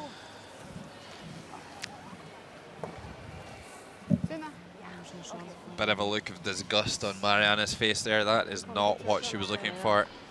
And now Andrea is lying to with the last stone. She certainly won't want Marianne to play at that freeze in there where Andrea's brushes. So she'll need to take that stone away, or that opportunity away. Wobei, wenn sie das Double spielt, ja, ich komme an den halt nicht dran, ja. Nur hier? Ja. Ja. Wir können auch reinspielen, es ist halt...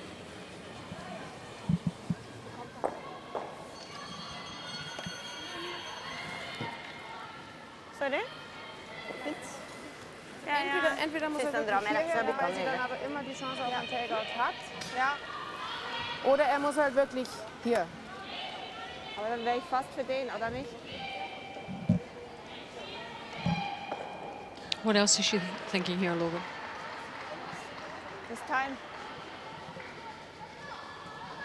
I have no idea, actually, Alison. I think she knows what she wants to do. She's just overthinking it, perhaps. She knows what line she needs to cover. It's just how far down do you put your stone? Do you put it just in the front of the house, or do you come right in onto the tee line and really put some serious pressure on Norway? There's obviously a risk associated with that as well.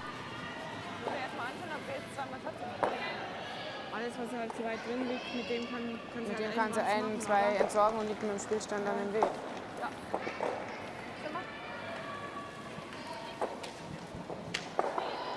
Well, a timeout has been called here. Das Problem ist halt in dem Moment, wo er mir überkalt und nur noch hier liegt, hat sie einen I didn't think she was quite comfortable with what she was thinking, so maybe just needs confirmation from the coach. Yeah, I think more than anything, Andrea recognises this as a great opportunity and just really wants to make sure that they make the right decision and maximise it. Ja, aber wenn ich hier spiele, kann sie ein Double spielen. Dann muss er fast weiter vorne liegen, oder? Nein, das Double, wenn hier einer liegt, geht das Double immer. Ja, aber nur Short und ihr Spielstand liegt im Weg. Oder wir spielen den konsequent hier. Gefährliche Stein ist einfach der, wenn sie den Friesen nicht Ja, dann spielt man aber von Haus aus hier. Das können wir machen. Das ist Von Haus aus weiter alles da, muss auf jeden Fall vor der T-Line liegen. Well, I kind of like the T-line draw here. I think they're maybe nominating the guard. The problem with the guard is that is their only route into the 4-foot circle, so they're very much limiting themselves to score 2, whereas if they came down into the T-line, then they're forcing Norway to play a really difficult shot, and they could have an opportunity to score 3 or maybe even 4 by putting one in there. So I think they're playing the easiest shot, but also the kind of safest shot.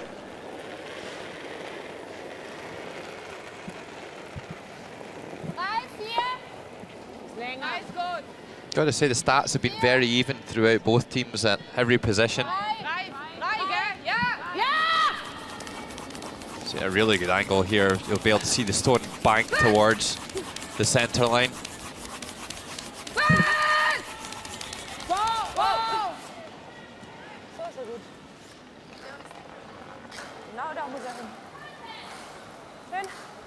war einer für einen Herrn Kapp mit viel Händel.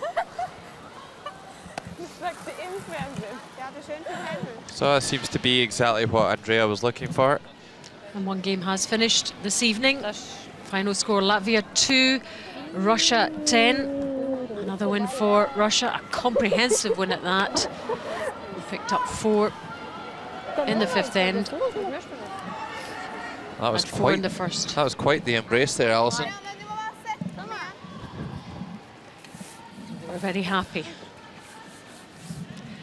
Russia, the defending champions, got off to a sticky start here, but definitely coming into their own now. 10-2, and an early dinner for them. We've still a long way to go in this one.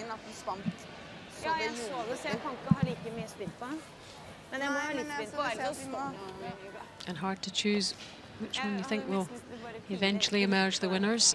Be very even all the way through. Well, I think Marianne, she has got this draw around, but needs to know what the tolerance is for this shot. She can't afford to slip past the tee line and make this opportunity any better for Andrea to score more than 2.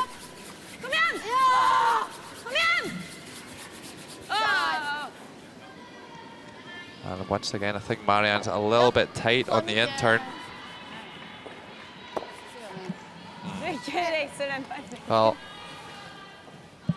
she hasn't made things any easier for Andrea, that's for sure. But still not really close to the elected shot.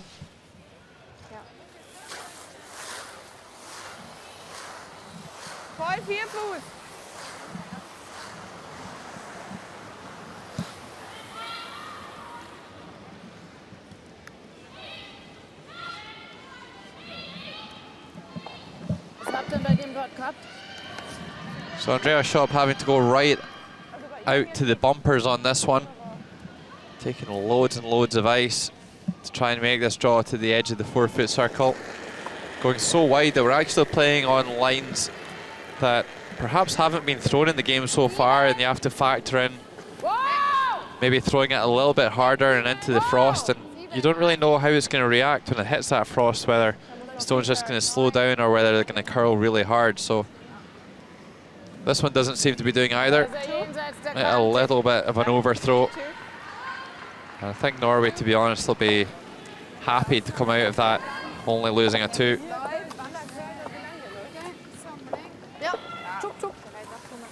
That takes the score after 6. Norway 4, Germany 6.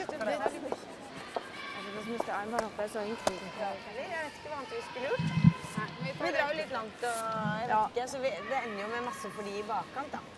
Så den din jo egentlig bare for prøve.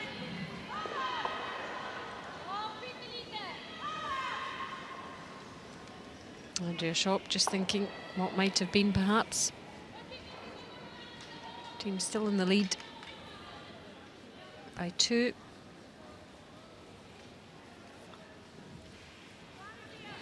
As we head for this 7th end.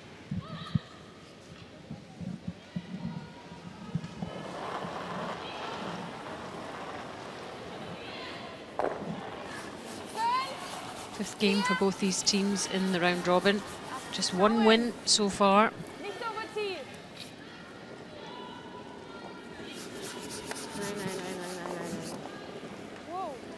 Well, Muskatevich has just been given the bump from Andrea, and she's going to look after this one herself. Obviously feels like if you can't get something done right, you better do it yourself. She is in charge. Oh, very much so. She likes to control her team.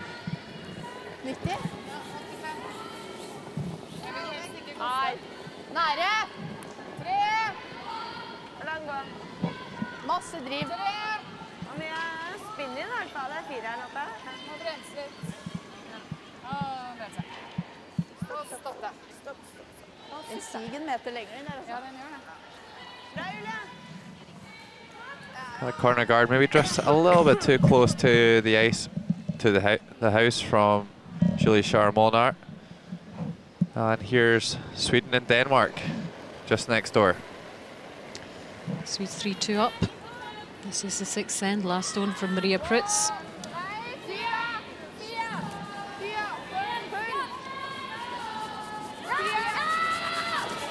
Looking to extend their lead.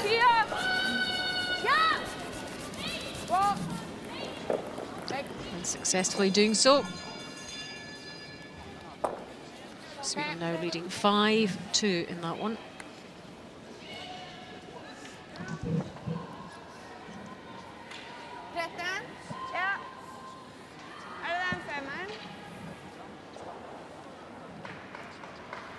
So this is part of the issue when you throw your corner guard a little bit too close to the house. That you then go to make a play on the stones in the center line, but if you make your head stick, then you're leaving your 2 red stones too close together, really, and just sets up double takeout opportunities. Much like that. So she does a good job in keeping the shooter, but those red stones so close together now that Germany can remove them both in 1 stone.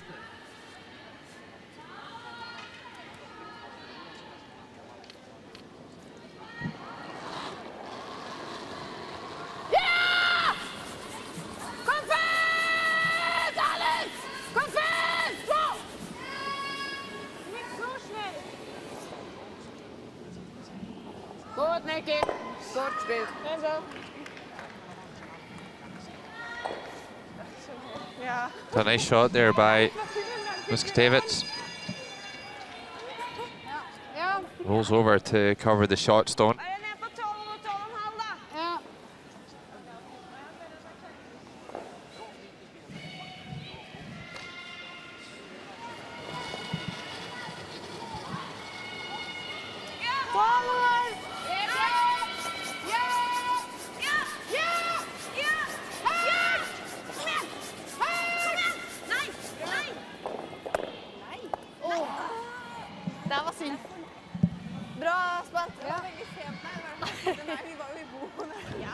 Well, it was a great effort, but a disastrous result at the same time. Just slightly misjudged.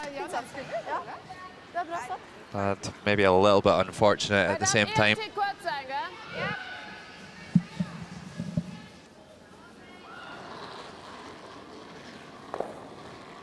So Germany want to keep the pressure on. And I think they're choosing to come around.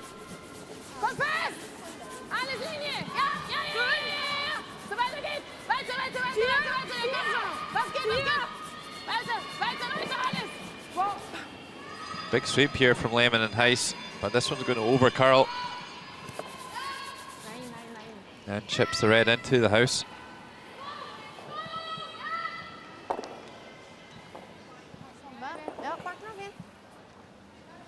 Well, there is a chance for a double here. But they're only going to lie 1 from it. If they do make it.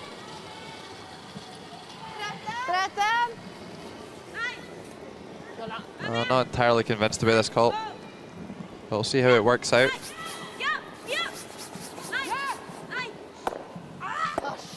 That's 2 just slightly misjudged run backs. So easily done.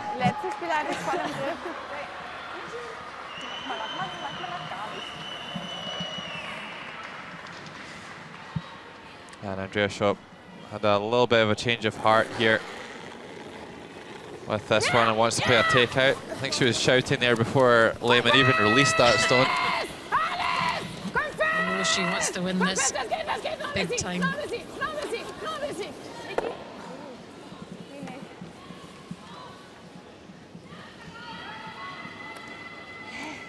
Well, doesn't manage to make the roll into the house. And a chance here for Norway. You can just come down with a quiet weight and push that yellow through. And roll over behind some of the cover on the left-hand side of the picture as we were looking at it.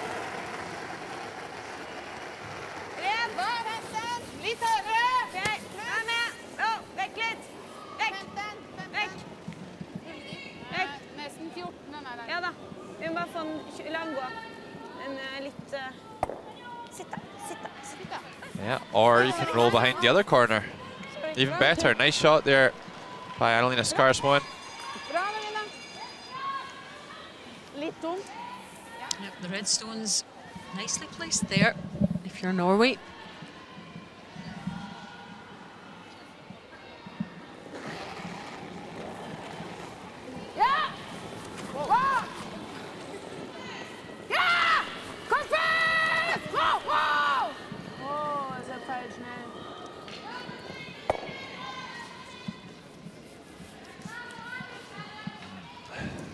So now a nice chance once again. Seems that anytime Germany go 2 up, then Norway start to play curling again and get right back into it with the 2 of their own. So they've been trading them back and forth for the last 4 ends, and once again Norway with a great chance to score 2 in this 7th end.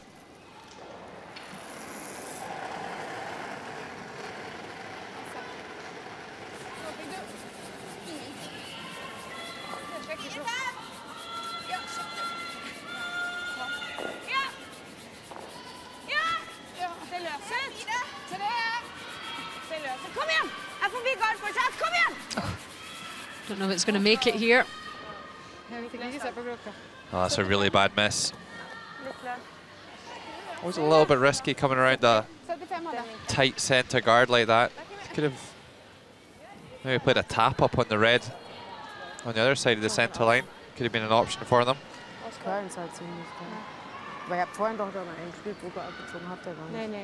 That was a real sniff of an opportunity that was missed. When you look back, whether you've maybe lost a game, that's one of the shots you might pick on in your analysis. Yeah, that was a huge miss there. Such a great chance. And there's no question Andreas Schopp's going to take this red out now. So opportunity lost, really.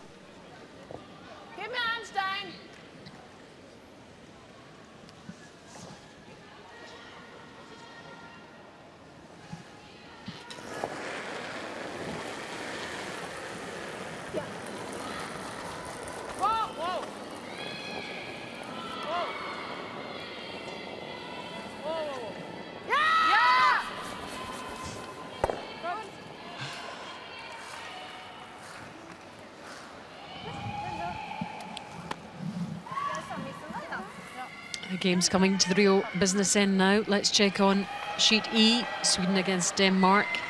Swedes 5-2 up. There you see the current position in the 7th end.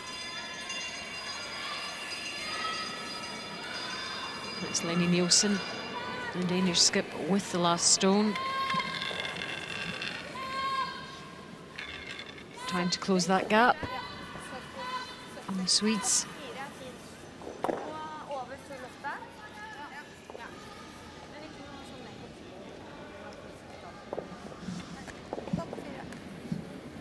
Yeah, a little bit wayward there from Lena Nilsson. It's going to be a steal of 1 for Sweden. And after 7 ends, Sweden are going to be leading Denmark by 6 shots to 2. 6-4 to Germany in our featured game. Norway missing a key opportunity. Just having a little chuckle to myself there, Alison. Just the way Andrea Schopp calls the sweeping on her, or any of the shots. There's just no real warning. It's just whoa, whoa, whoa, and then she'll just belt one out, and the sweepers are like, whoa, I wasn't ready for that one. 2 extremes, but yet you would think they would be used to that by now. That is her style. Well, very much the skips and the sweepers. It's usually a more kind of gradual process. It's like, okay, we're gonna sweep soon. Make sure you stay close to the stone. Get ready. Yeah, clean it, whatever. It's not just yes or no. Another game has finished here in the arena, and it's victory for the Swiss over Italy. Going well, led by Miriam Ott, a former world champion.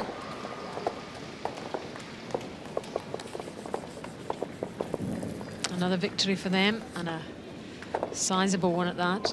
Over the Italians 10-1. Looking in good shape.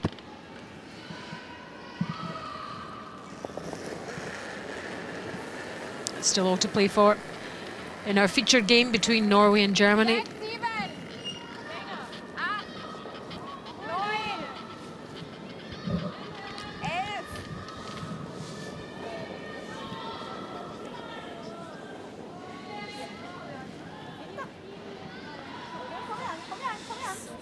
too much noise in the arena this evening.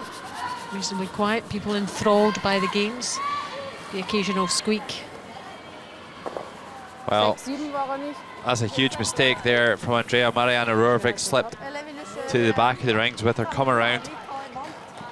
But Andrea Schopp struggles to follow it, and it set up a chance once again for Marianne Rørvik to score 2. We saw a similar mistake in the third end where Andrea missed the rings to lie 2. And Marianne Rørvik punished her. Can she do it again here?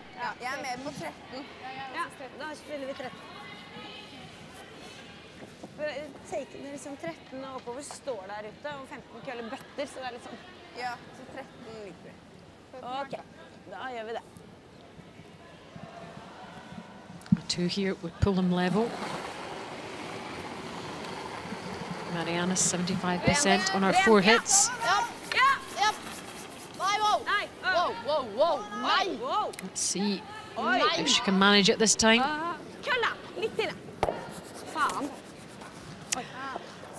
And it heads out.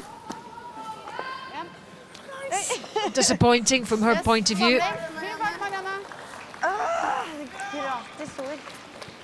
And after 7 ends, you do get 1. It's Norway 5, Germany 6.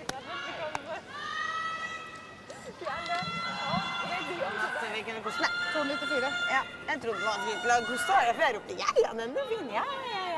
Men nå når hun var så bestemt, så var det. Ja, det var bra. Men hæ? Nå tar vi det er jo gyggelestiga.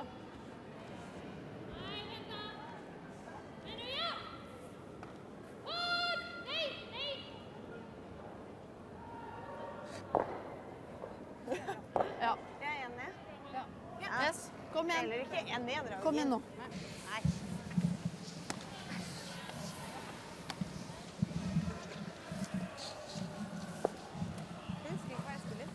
Fire og ja.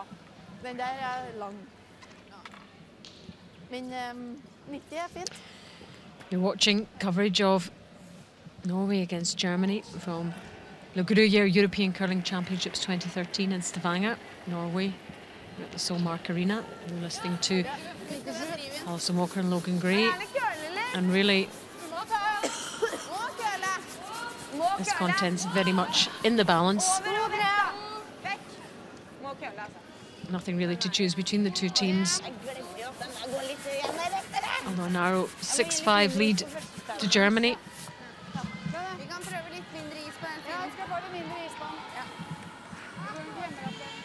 Yeah, quite a few misses since the half-time break. There's really some good stuff getting played towards the end of the first half, but both teams just struggling to get their stone positioning quite right.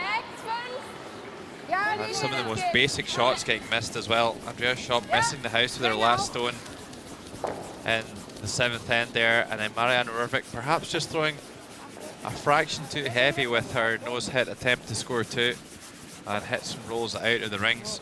Huge let off for Germany.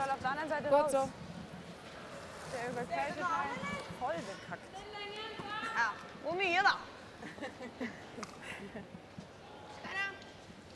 Her? Ja.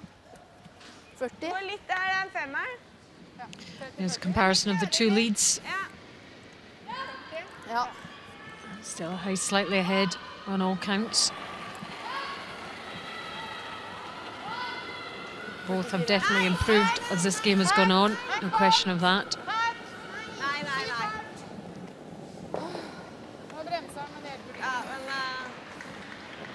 Det er gjennom. snakker vi at den er i gul, eller? Bakart, ja. Jeg ser det, den er i gul, så vi legger oss igjen der, vet du. Ja. Not a good shot there by Sharmonar. I think they were just trying to bump that one back. And already an early chance here for Germany to set a multiple score here in the 8th end.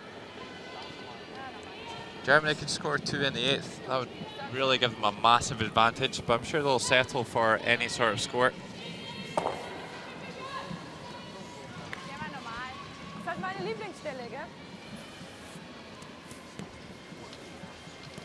Ja. 70 på meg, aktiv 70. Sånn, kanskje? 60.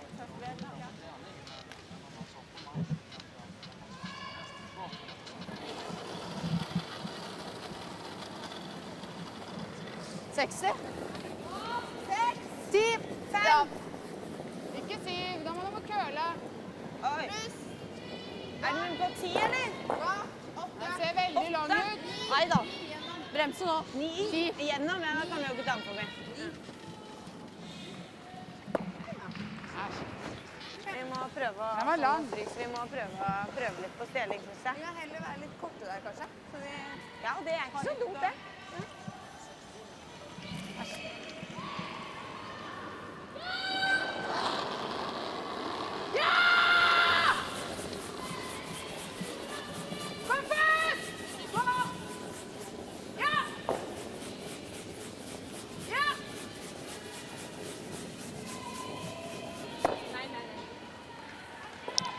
Muskatievich successfully gets rid of the red and sticks around. That's it. Yeah, and I'd like to see Norway be quite aggressive here. Not much between the seconds.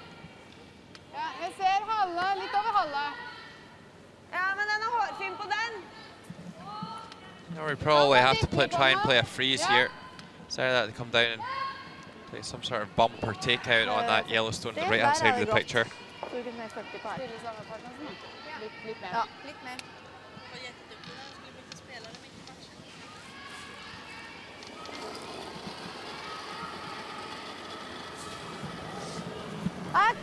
Pluss!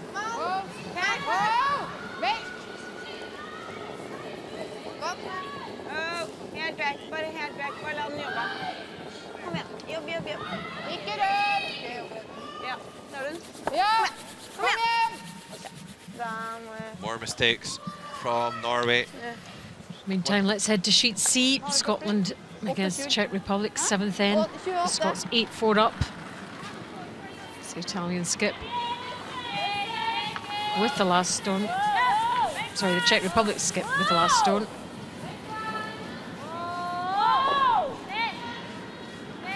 Just trying to bump this red stone back to score 2, and it looks like it's running a nice line.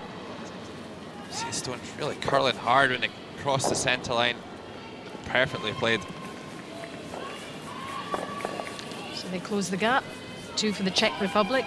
Scotland 8, Czech Republic 6. That one not over yet. No, and Scotland scored 5 in the first end there, so Czech Republic doing a great job of getting themselves back into that game.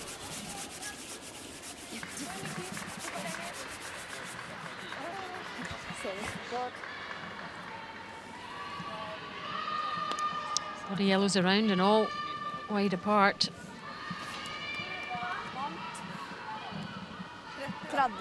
Norway not in great shape here in this 8th end. Tror det går sånn ganske rett, men... Dere meldte jo vann. Ja, jo faktisk. 20 da. 20.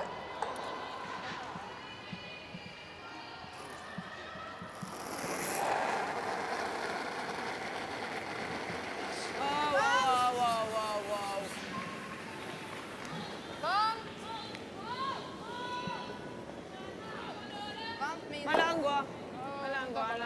gå. Fin fart. Ja.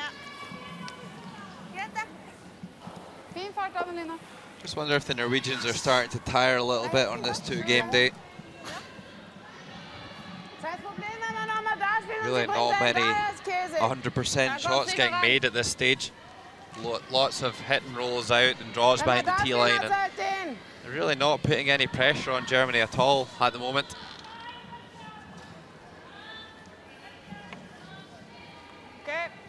That's a long time to concentrate for Annalena Skarsmo and Julie Charmon are certainly haven't competed at this level really, and probably still gaining experience.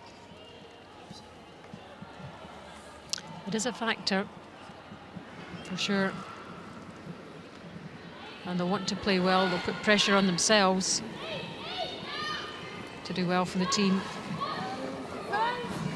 Whoa!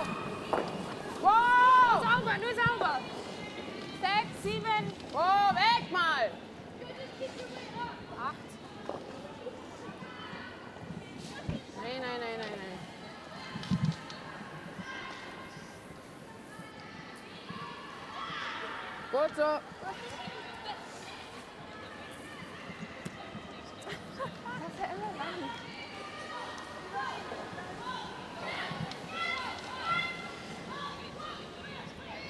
Last stone of the end on sheet E. Sweden against Denmark. Lenny Nielsen. 6-2 to the Swedes. Yeah, we've seen a few wayward final stones from Lenny Nielsen this week. Can she make this hit and stick? She missed one in the last end. She's got this one right on the nut.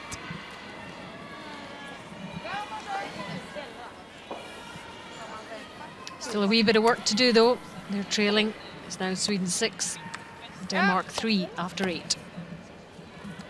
Yeah, in a big game there, both teams on 2 wins and 2 losses. So Sweden, who were much fancied at the start of the week, really need to win that game if they want to make the playoffs. Meanwhile, Annalena Skarsmoen managed to make a double there. And again, Germany with the chance to draw one in.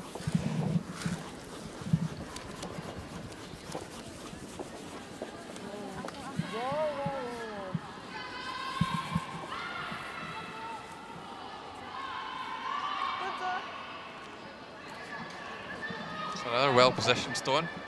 No easy double takeouts, really. And Marianne Rørvik is going to call a timeout.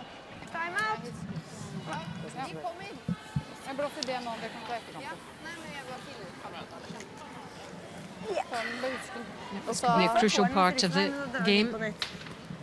Men kanskje hun skal presse henne til å gjøre det? Fordi den dobbelen på kanten her er ikke veldig enkel. Nei. Vi må gjøre noe med noe. Spørsmålet er om man skal fryse den. Da setter du toeren.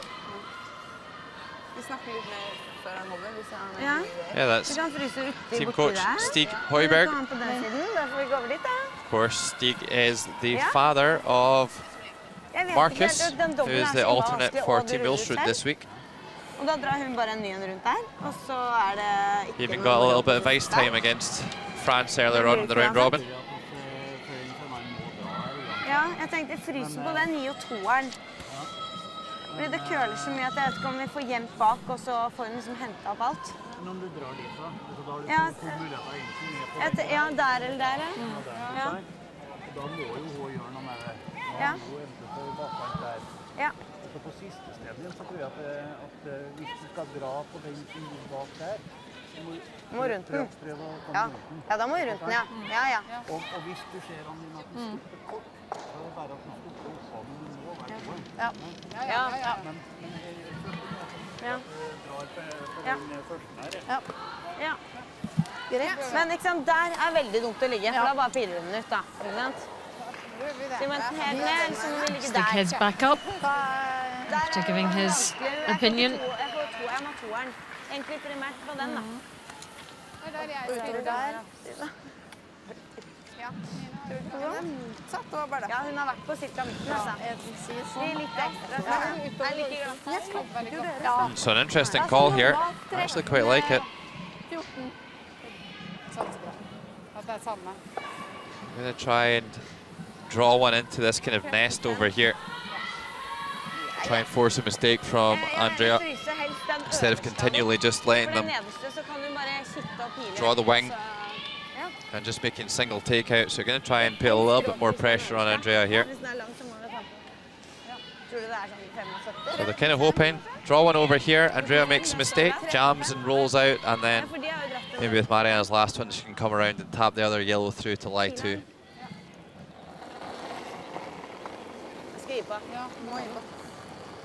Maybe. Gjerne køle, og da bare ikke noe mer enn 10. 10. Ikke noe mer. Å, må køle. Ta den bakpå her. Nei, wow. Har ikke rygg. Vær med på retning. Har ikke rygg. Retning viktigst. Well, a pretty good shot there by Marianne Rørvik. Okay. Doesn't lie in shot position, so Interesting to see how Andrea sees this. She could just come Frage von down welcher and Seite, rest gell? on it, or even bump it a little bit to free it up. Or she can do what she knows best and just smash it.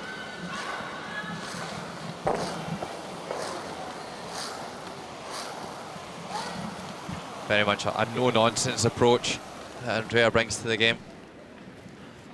Just one of those players that hits stones and hits them hard. Well, it's worked pretty well for her in the past, providing she's accurate. There's the comparison of the two skips. 85% hits for Andrea. Total percentage still not amazing. She's normally pretty good with these. Giving it a bit of oomph. Well, it might not be a bad thing to just touch this wide one first, but that was more than just a touch. That's absolutely wild from Andrea. So the plan's worked. Can Marianne put the finishing touches on it here?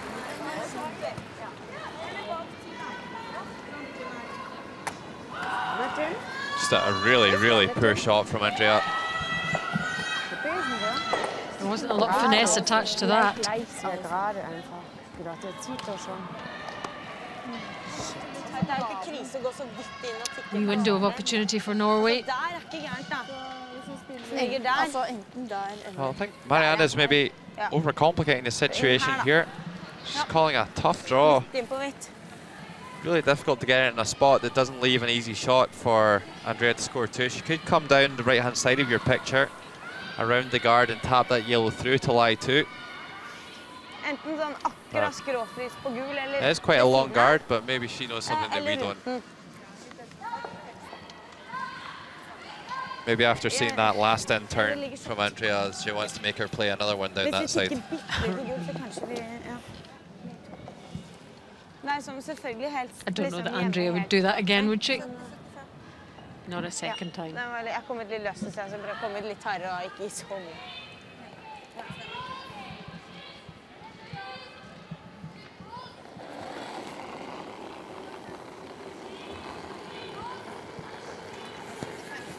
Den litt trang på linja dere. Ok. Ja. Nei, plass! Nei, wow! Plass! Nei! Plass!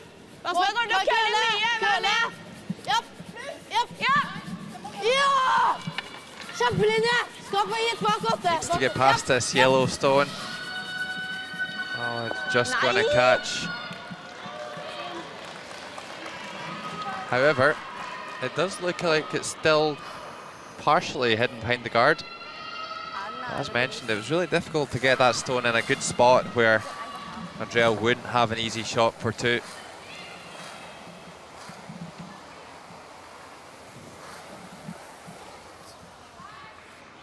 Has she done enough, do you think? I still think this is a 7 or 8 out of 10 shot for Andrea. Certainly expect her to make it more times than not.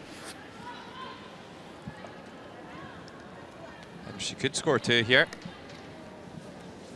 Then they would have a 3-shot lead going into the 9th end. Very commanding position.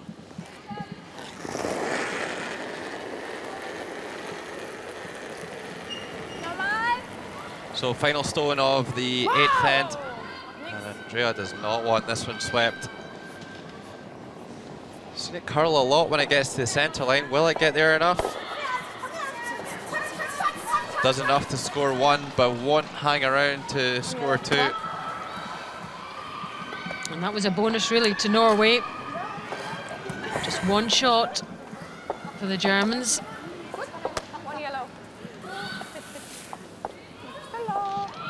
And after 8, still have to play for. Norway 5, Germany 7. Ja, da tar oss. Ja, der vil vi 2 poeng. Med 2 poeng. Fordi det jeg tenker at hvis vi blander på 3 poeng. 3 poeng er fint. Det er veldig fint hvis du får det. Jeg synes ikke blank er så...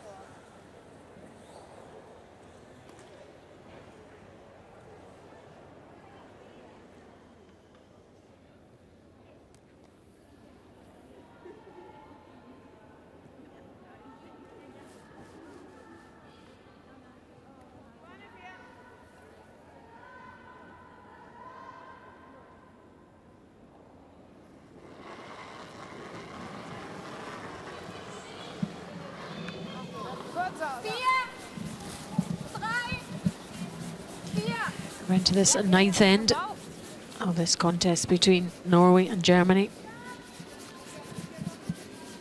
Norway 5, Germany 7. It's been nip and tuck all the way through.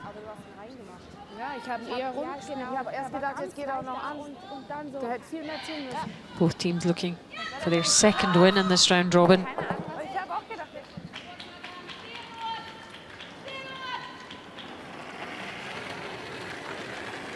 Both have missed opportunities to take the game by the scruff of the neck.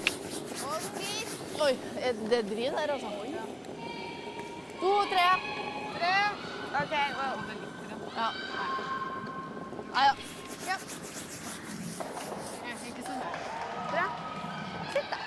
Bra. Bra, Julia. Den var fin.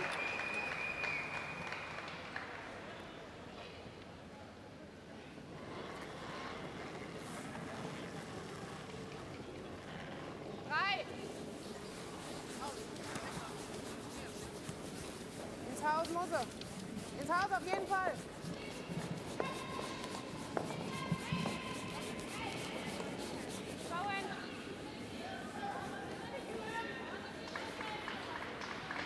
Andrea Shop just getting that one to exactly where she wants it.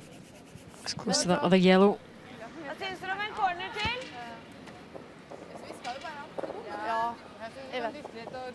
Ja, det synes jeg også. Enten corner eller trykke litt her. Ja. Ja, OK. Trykke. 10 først. 10. Nei, bare trykke den dit. Ja. Eller 10 fortsatt. Det var mer is, kanskje? Ja, 70. Sånn, ja.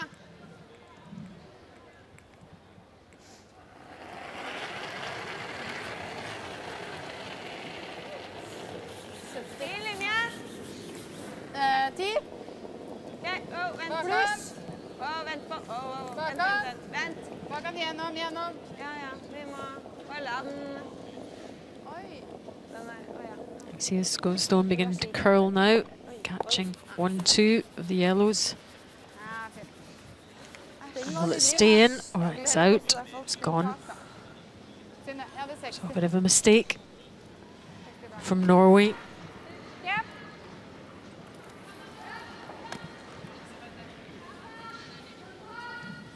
Failing to put any pressure here on Germany.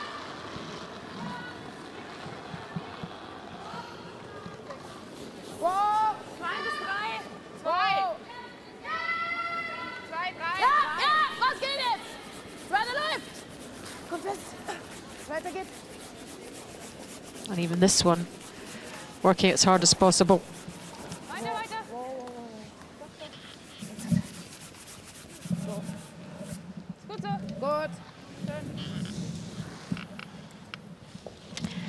Sweden against Denmark, 9th end, 6-3 Sweden.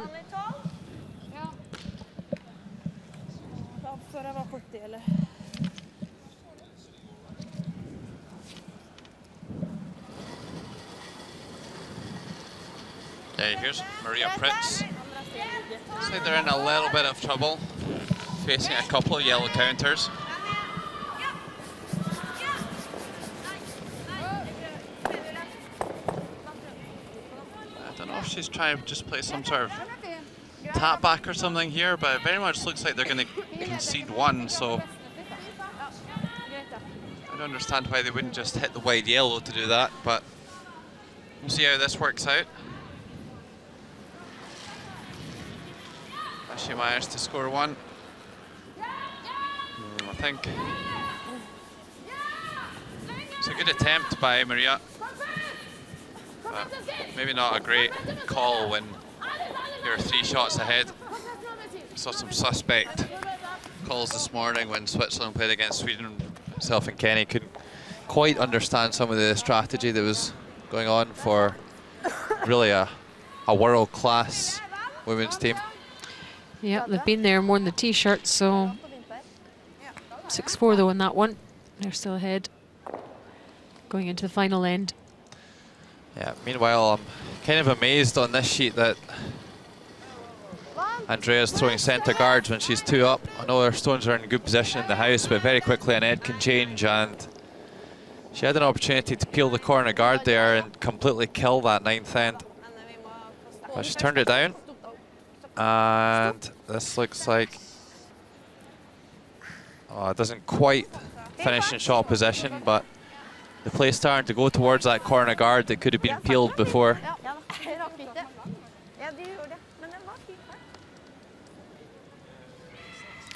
She's not making it easy for herself anyway.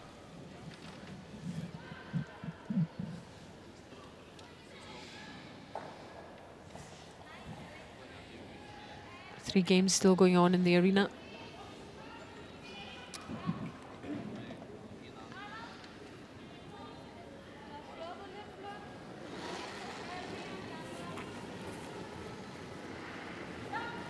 Well, something I was told repeatedly when I was 14, 15 years old and learning tactics was, when you're ahead in the game, make your opposition play the harder shots. It's not rocket science.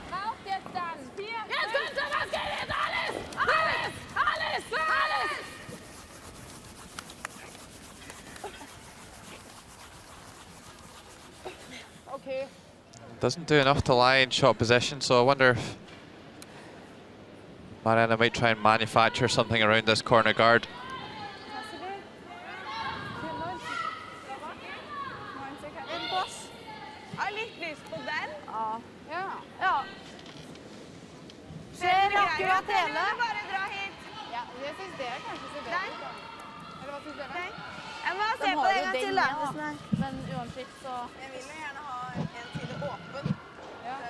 Den bedre.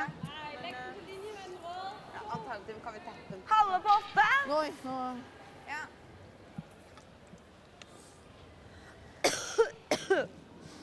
60. Ja.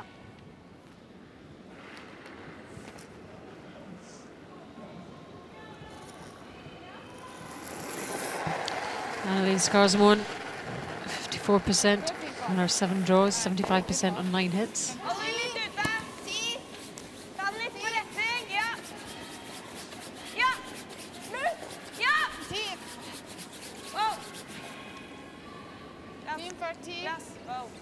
Litt pluss også. Ja da, mellom da.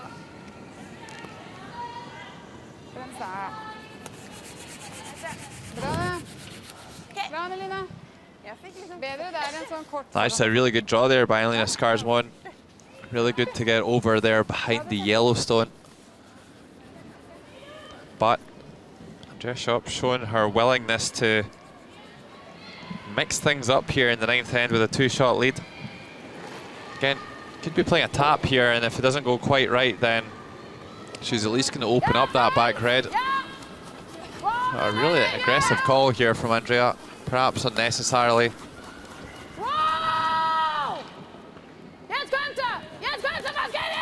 Or maybe no perhaps about it.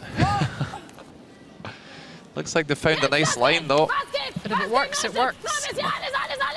Yeah, well, we've said it time and time again this week, Alison, especially when the women are playing, that you're much better to make a bad call and actually make the shot than to make the right call and completely miss it. Frustration there from Andrea Schopp.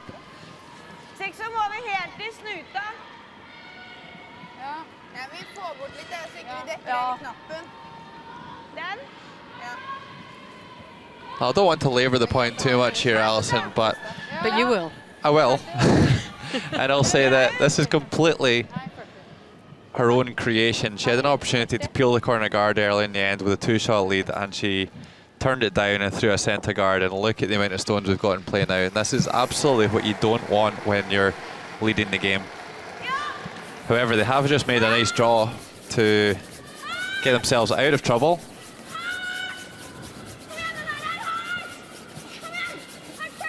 All depends on what your opposition do. And when they catch their own red.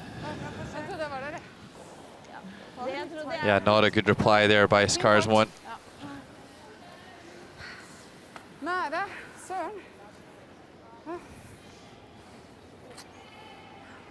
Ja.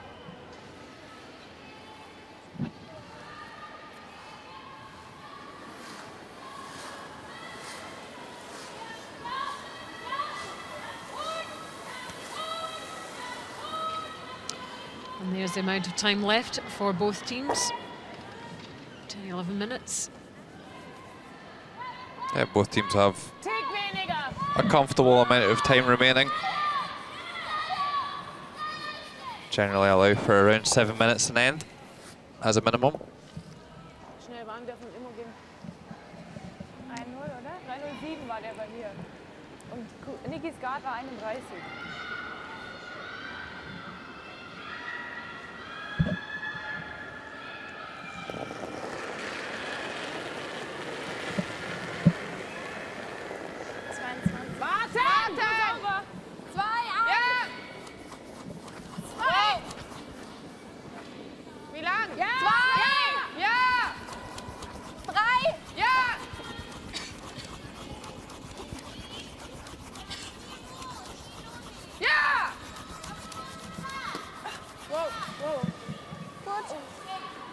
So perhaps a port left here. Can Marianne Rorvik make a take out on that yellow stone while passing the red stone at the back of the 8 foot and lie to? Oh, my apologies, I did not see that yellow stone that is right in the way. But it did look completely different from the other angle. It looked as if there was a channel. But if you can get that through there, you're a better man than me. Well, you are a man. I am a man, and I have played curling before, so. Just once or twice. But even you couldn't achieve that.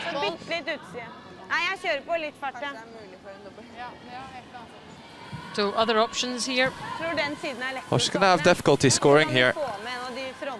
For me, it's not this red stone that's getting in the way here. It's that yellow stone just at the bottom of your picture.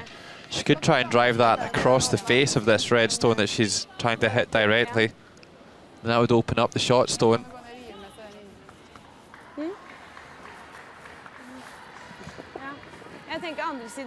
So I think Marianne could play a really good shot here and still Andrea's shot would be hooking one round on top of that shot stone. Let's just briefly head over to sheet C and see what's happening there. Scotland, Czech Republic, 10-6 ninth end. You can see both stones being thrown. Yeah, it looks like Anna Kubeshkova drawing for 2. Just needs to maybe touch the 4 foot. Teresa Pliskova coming out to give a little hand to the sweepers. I think she's done enough, just clicks the top one.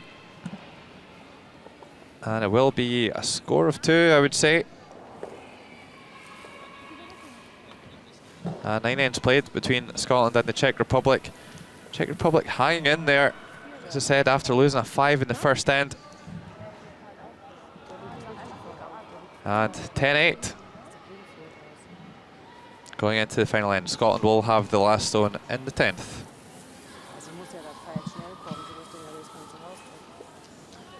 Back to Norway, Germany, 9th end. Look at all those stones in play.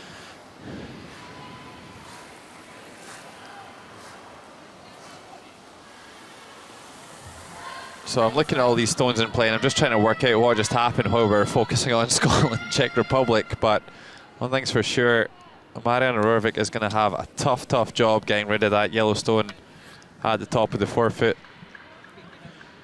She might have to play some sort of angled raise to get in there. Let's see what Andrea comes up with first of all. Yeah, meanwhile, Andrea's just going to try and throw a guard on that stone just thrown by Marianne.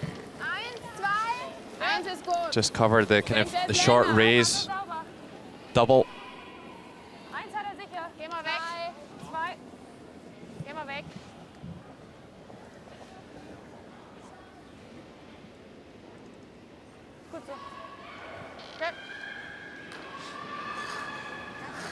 Just trying to block her options. Ja, nee, wenn sie macht, können wir es auch nicht ändern.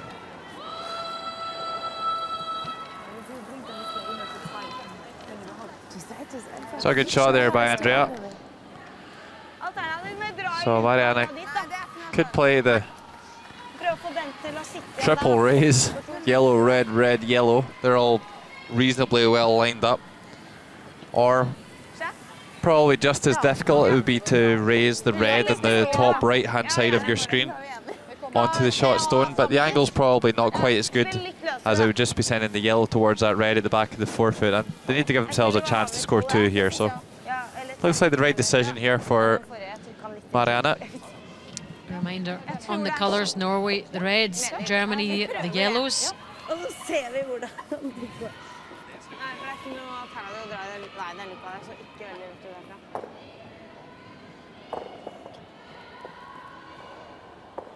Last stone from the Norwegian skip in this 9th end. Important shot.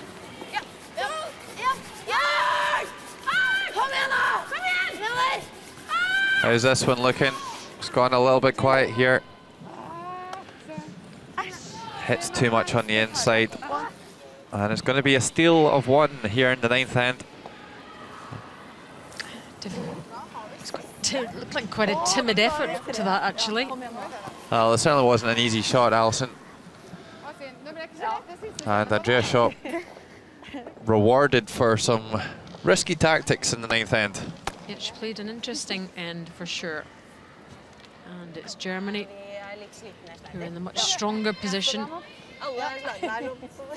going into the 10th. With a commanding lead.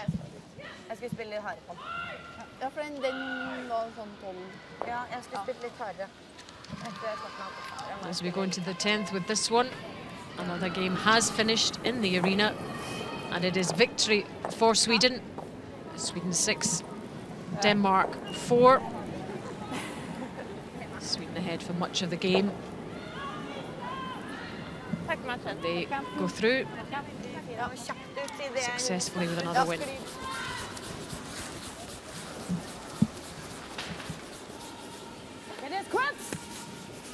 Very much advantage Germany in this feature game between Norway and the Germans.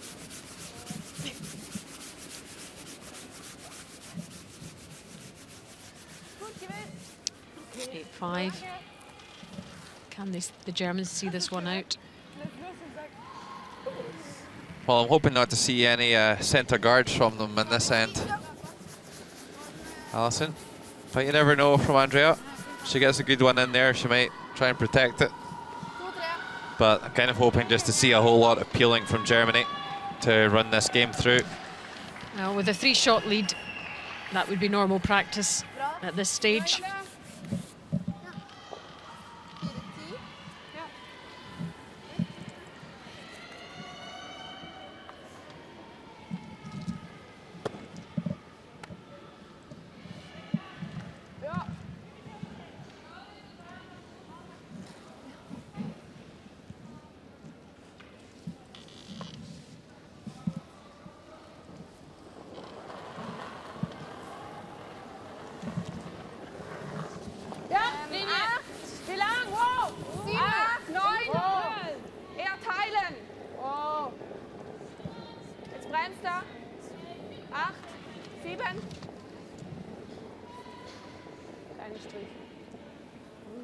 Just trying to make a little tap up here.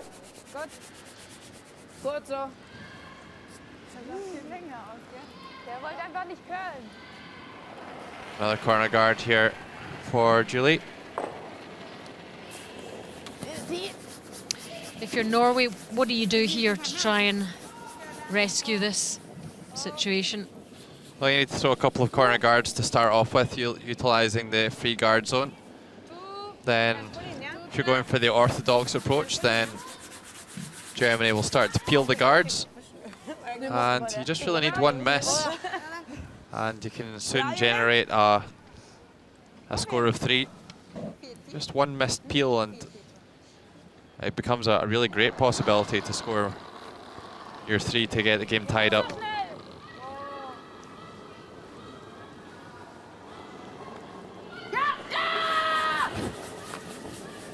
So again from Andrea, absolute silence and then just belting one out. We don't seem to mind too much.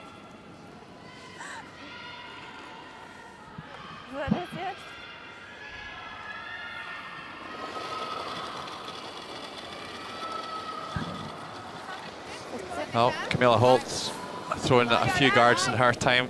Long-term lead for Jordi Nordby back in the day.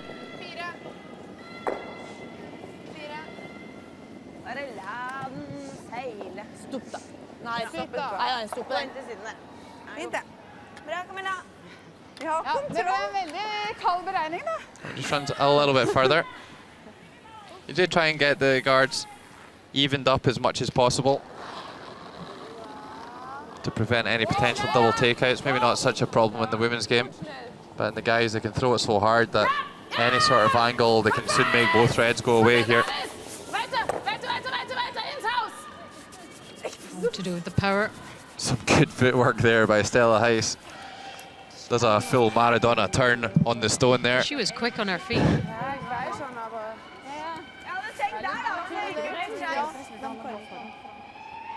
So that was actually quite a nice shot there, because it covers an in-turn draw, which is certainly a shot that I've been looking at around the outside of that red guard and tuck one in behind the yellow on the top of the 8-foot. So it's taking that option away from Norway at the moment.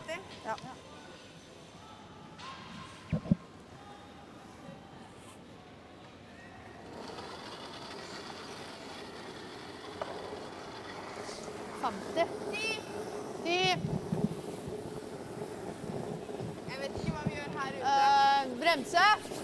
Forkant. Nei da, 10. Forkant. 4, 5. Nei da, 10 da. So this one, trying to tuck it in behind that yellow at the top of the house, but not really troubling that stone at all. Begge de sto der, og du sto der. Alle har stått der. Men de kommer på slutten. Det var sånn.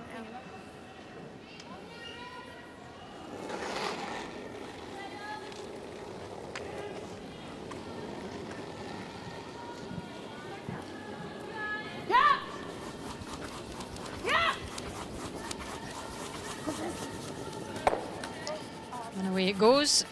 Another red gone. Yeah, and Andrea, no interest in letting too many stones build up around the place this time. Any stone in play is one that Norway can use to their advantage. They do only have 4 stones remaining now. I need to find 3 of them in the house at the end of the end to go to an extra. It's not looking good for Norway.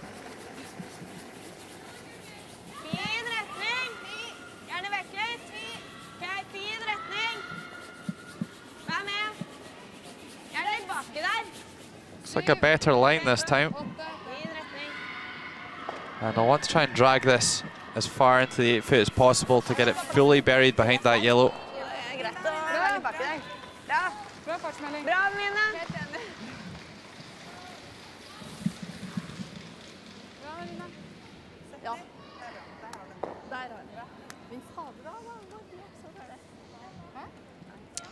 And these are the 2 games that are left.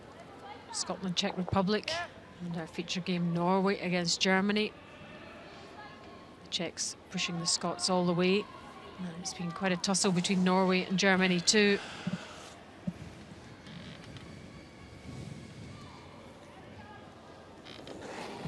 The German girls looking assured at the moment. And in a great position in this final end.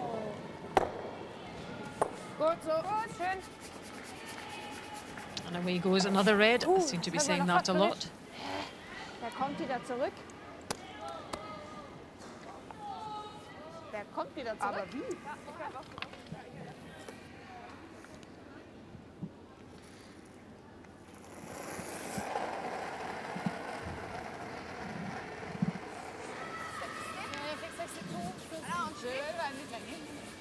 Gjerne køle litt. Den køle. So the next 3 Norwegian stones have to count, or that's it. Det er fint, vi må ta den på slutten. Stopper på 10 nå. Ja! Bra spilt. Well, a nice shot there by Skarsmoen. But I don't think she's done enough to hide it. And could well just be a simple takeout here for Andrea Schopp to win this game. Yep, and you can see quite a bit of the redstone there.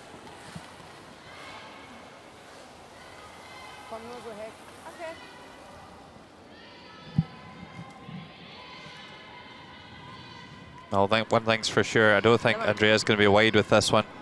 Nei, for jeg tenkte samme. Altså. Norwegian girls just thinking, we had our moments there. We had our chances.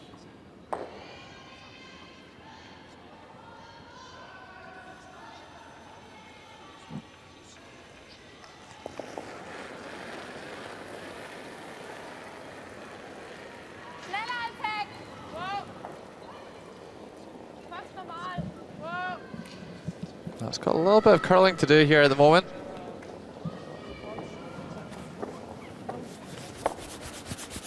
I think she's done enough here. I said she wasn't going to be wide. She was, but she got away with it. So does enough. And I reckon Norway might just call it a day at that. Handshakes are offered, and Germany are going to move to 2 wins. Yeah, they've seen the game out. Thank you. Ich habe ihn Kreis gewischt. Der kam auch wieder zurück. There's a tussle all the way. But it's victory for Germany. Norway 5, Germany 8. Just 1 game remaining in the arena this evening. As the Norwegian girls head off. Disappointment for them. Just 1 victory. But tomorrow is another day. Yeah, Norway just seemed to lose their way after half-time a little bit. Too many half shots, too many mistakes, and Germany really capitalising on them. Certainly is a game that could have gone either way.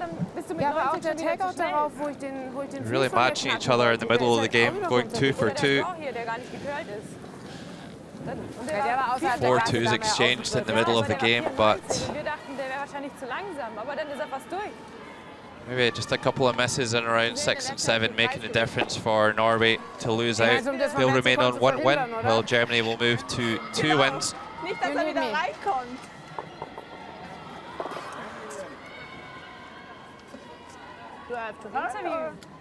Do I have to hurry or it's okay? And here's how it happened in the 6th end. This was Andrea Schopp's attempt to draw for 3. 4 all at this point. And a little bit of guesswork though. That wide on the sheet. Doesn't manage to make the shot, but takes a 2-shot lead into the 7th end. And this was a costly mistake here for Marianne Rurvik.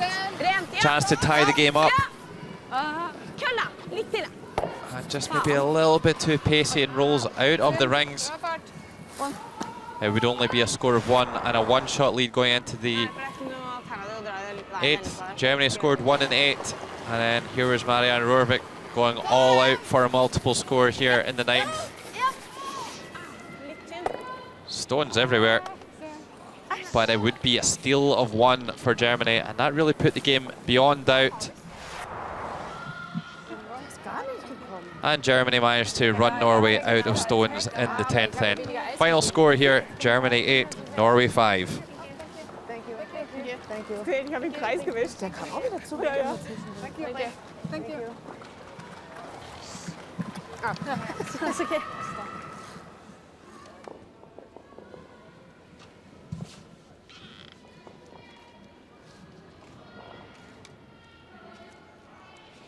So elsewhere on the ice, some one-sided performances. Switzerland beating Italy by 10 shots to 1. Russia defeating Latvia by 10 shots to 2. Scotland beating Czech Republic by 10 shots to 9. And Sweden beating Denmark by 6 shots to 4. And this is how it looks now after draw 5. Scotland 5 wins alongside Switzerland, Russia and Sweden on 3. And Czech Republic, Denmark and Germany still in contention for the playoffs and tied 5th position. Italy, Latvia and Norway with lots of work to do.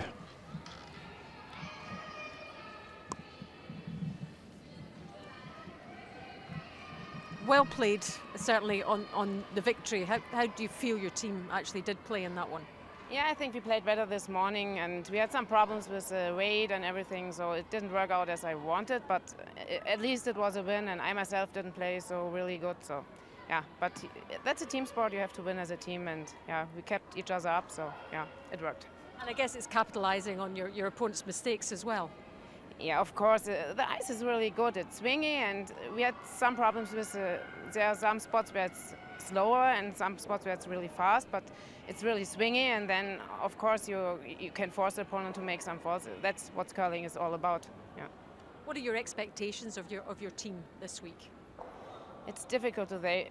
They really had a lot of practice during the last 2 months, and we can't do it like some professionals are doing it here, like the Scottish team or like the Swiss team, because we don't have so much time. But yeah, when they're on a run, it will work, and if not, we are happy to stay in A, and we will see what's going on. So we are not with a lot of pressure. And a lot of wins give you confidence and give the girls confidence too, and you play better. Yes, of course. I think a little bit of a problem is that Stella and Corinna, they have already won both things, the Europeans and the Worlds, and it's always difficult if you have won something to get it again. Winning something one time is not so difficult, but keeping it up and getting there again, that's a problem. Well done today. It was a win nonetheless. Thank you. Thanks, Andrea. The final thoughts of the winning skip, Andrea Schopp, this evening here in draw 5. Germany defeating Norway by 8 shots to 5 to chalk up their second victory. For myself, Logan Gray and Alison Walker, that concludes the day's play, and I hope you'll join us for more coverage here at the Surmarka Arena in Stavanger, Norway. Thanks for watching.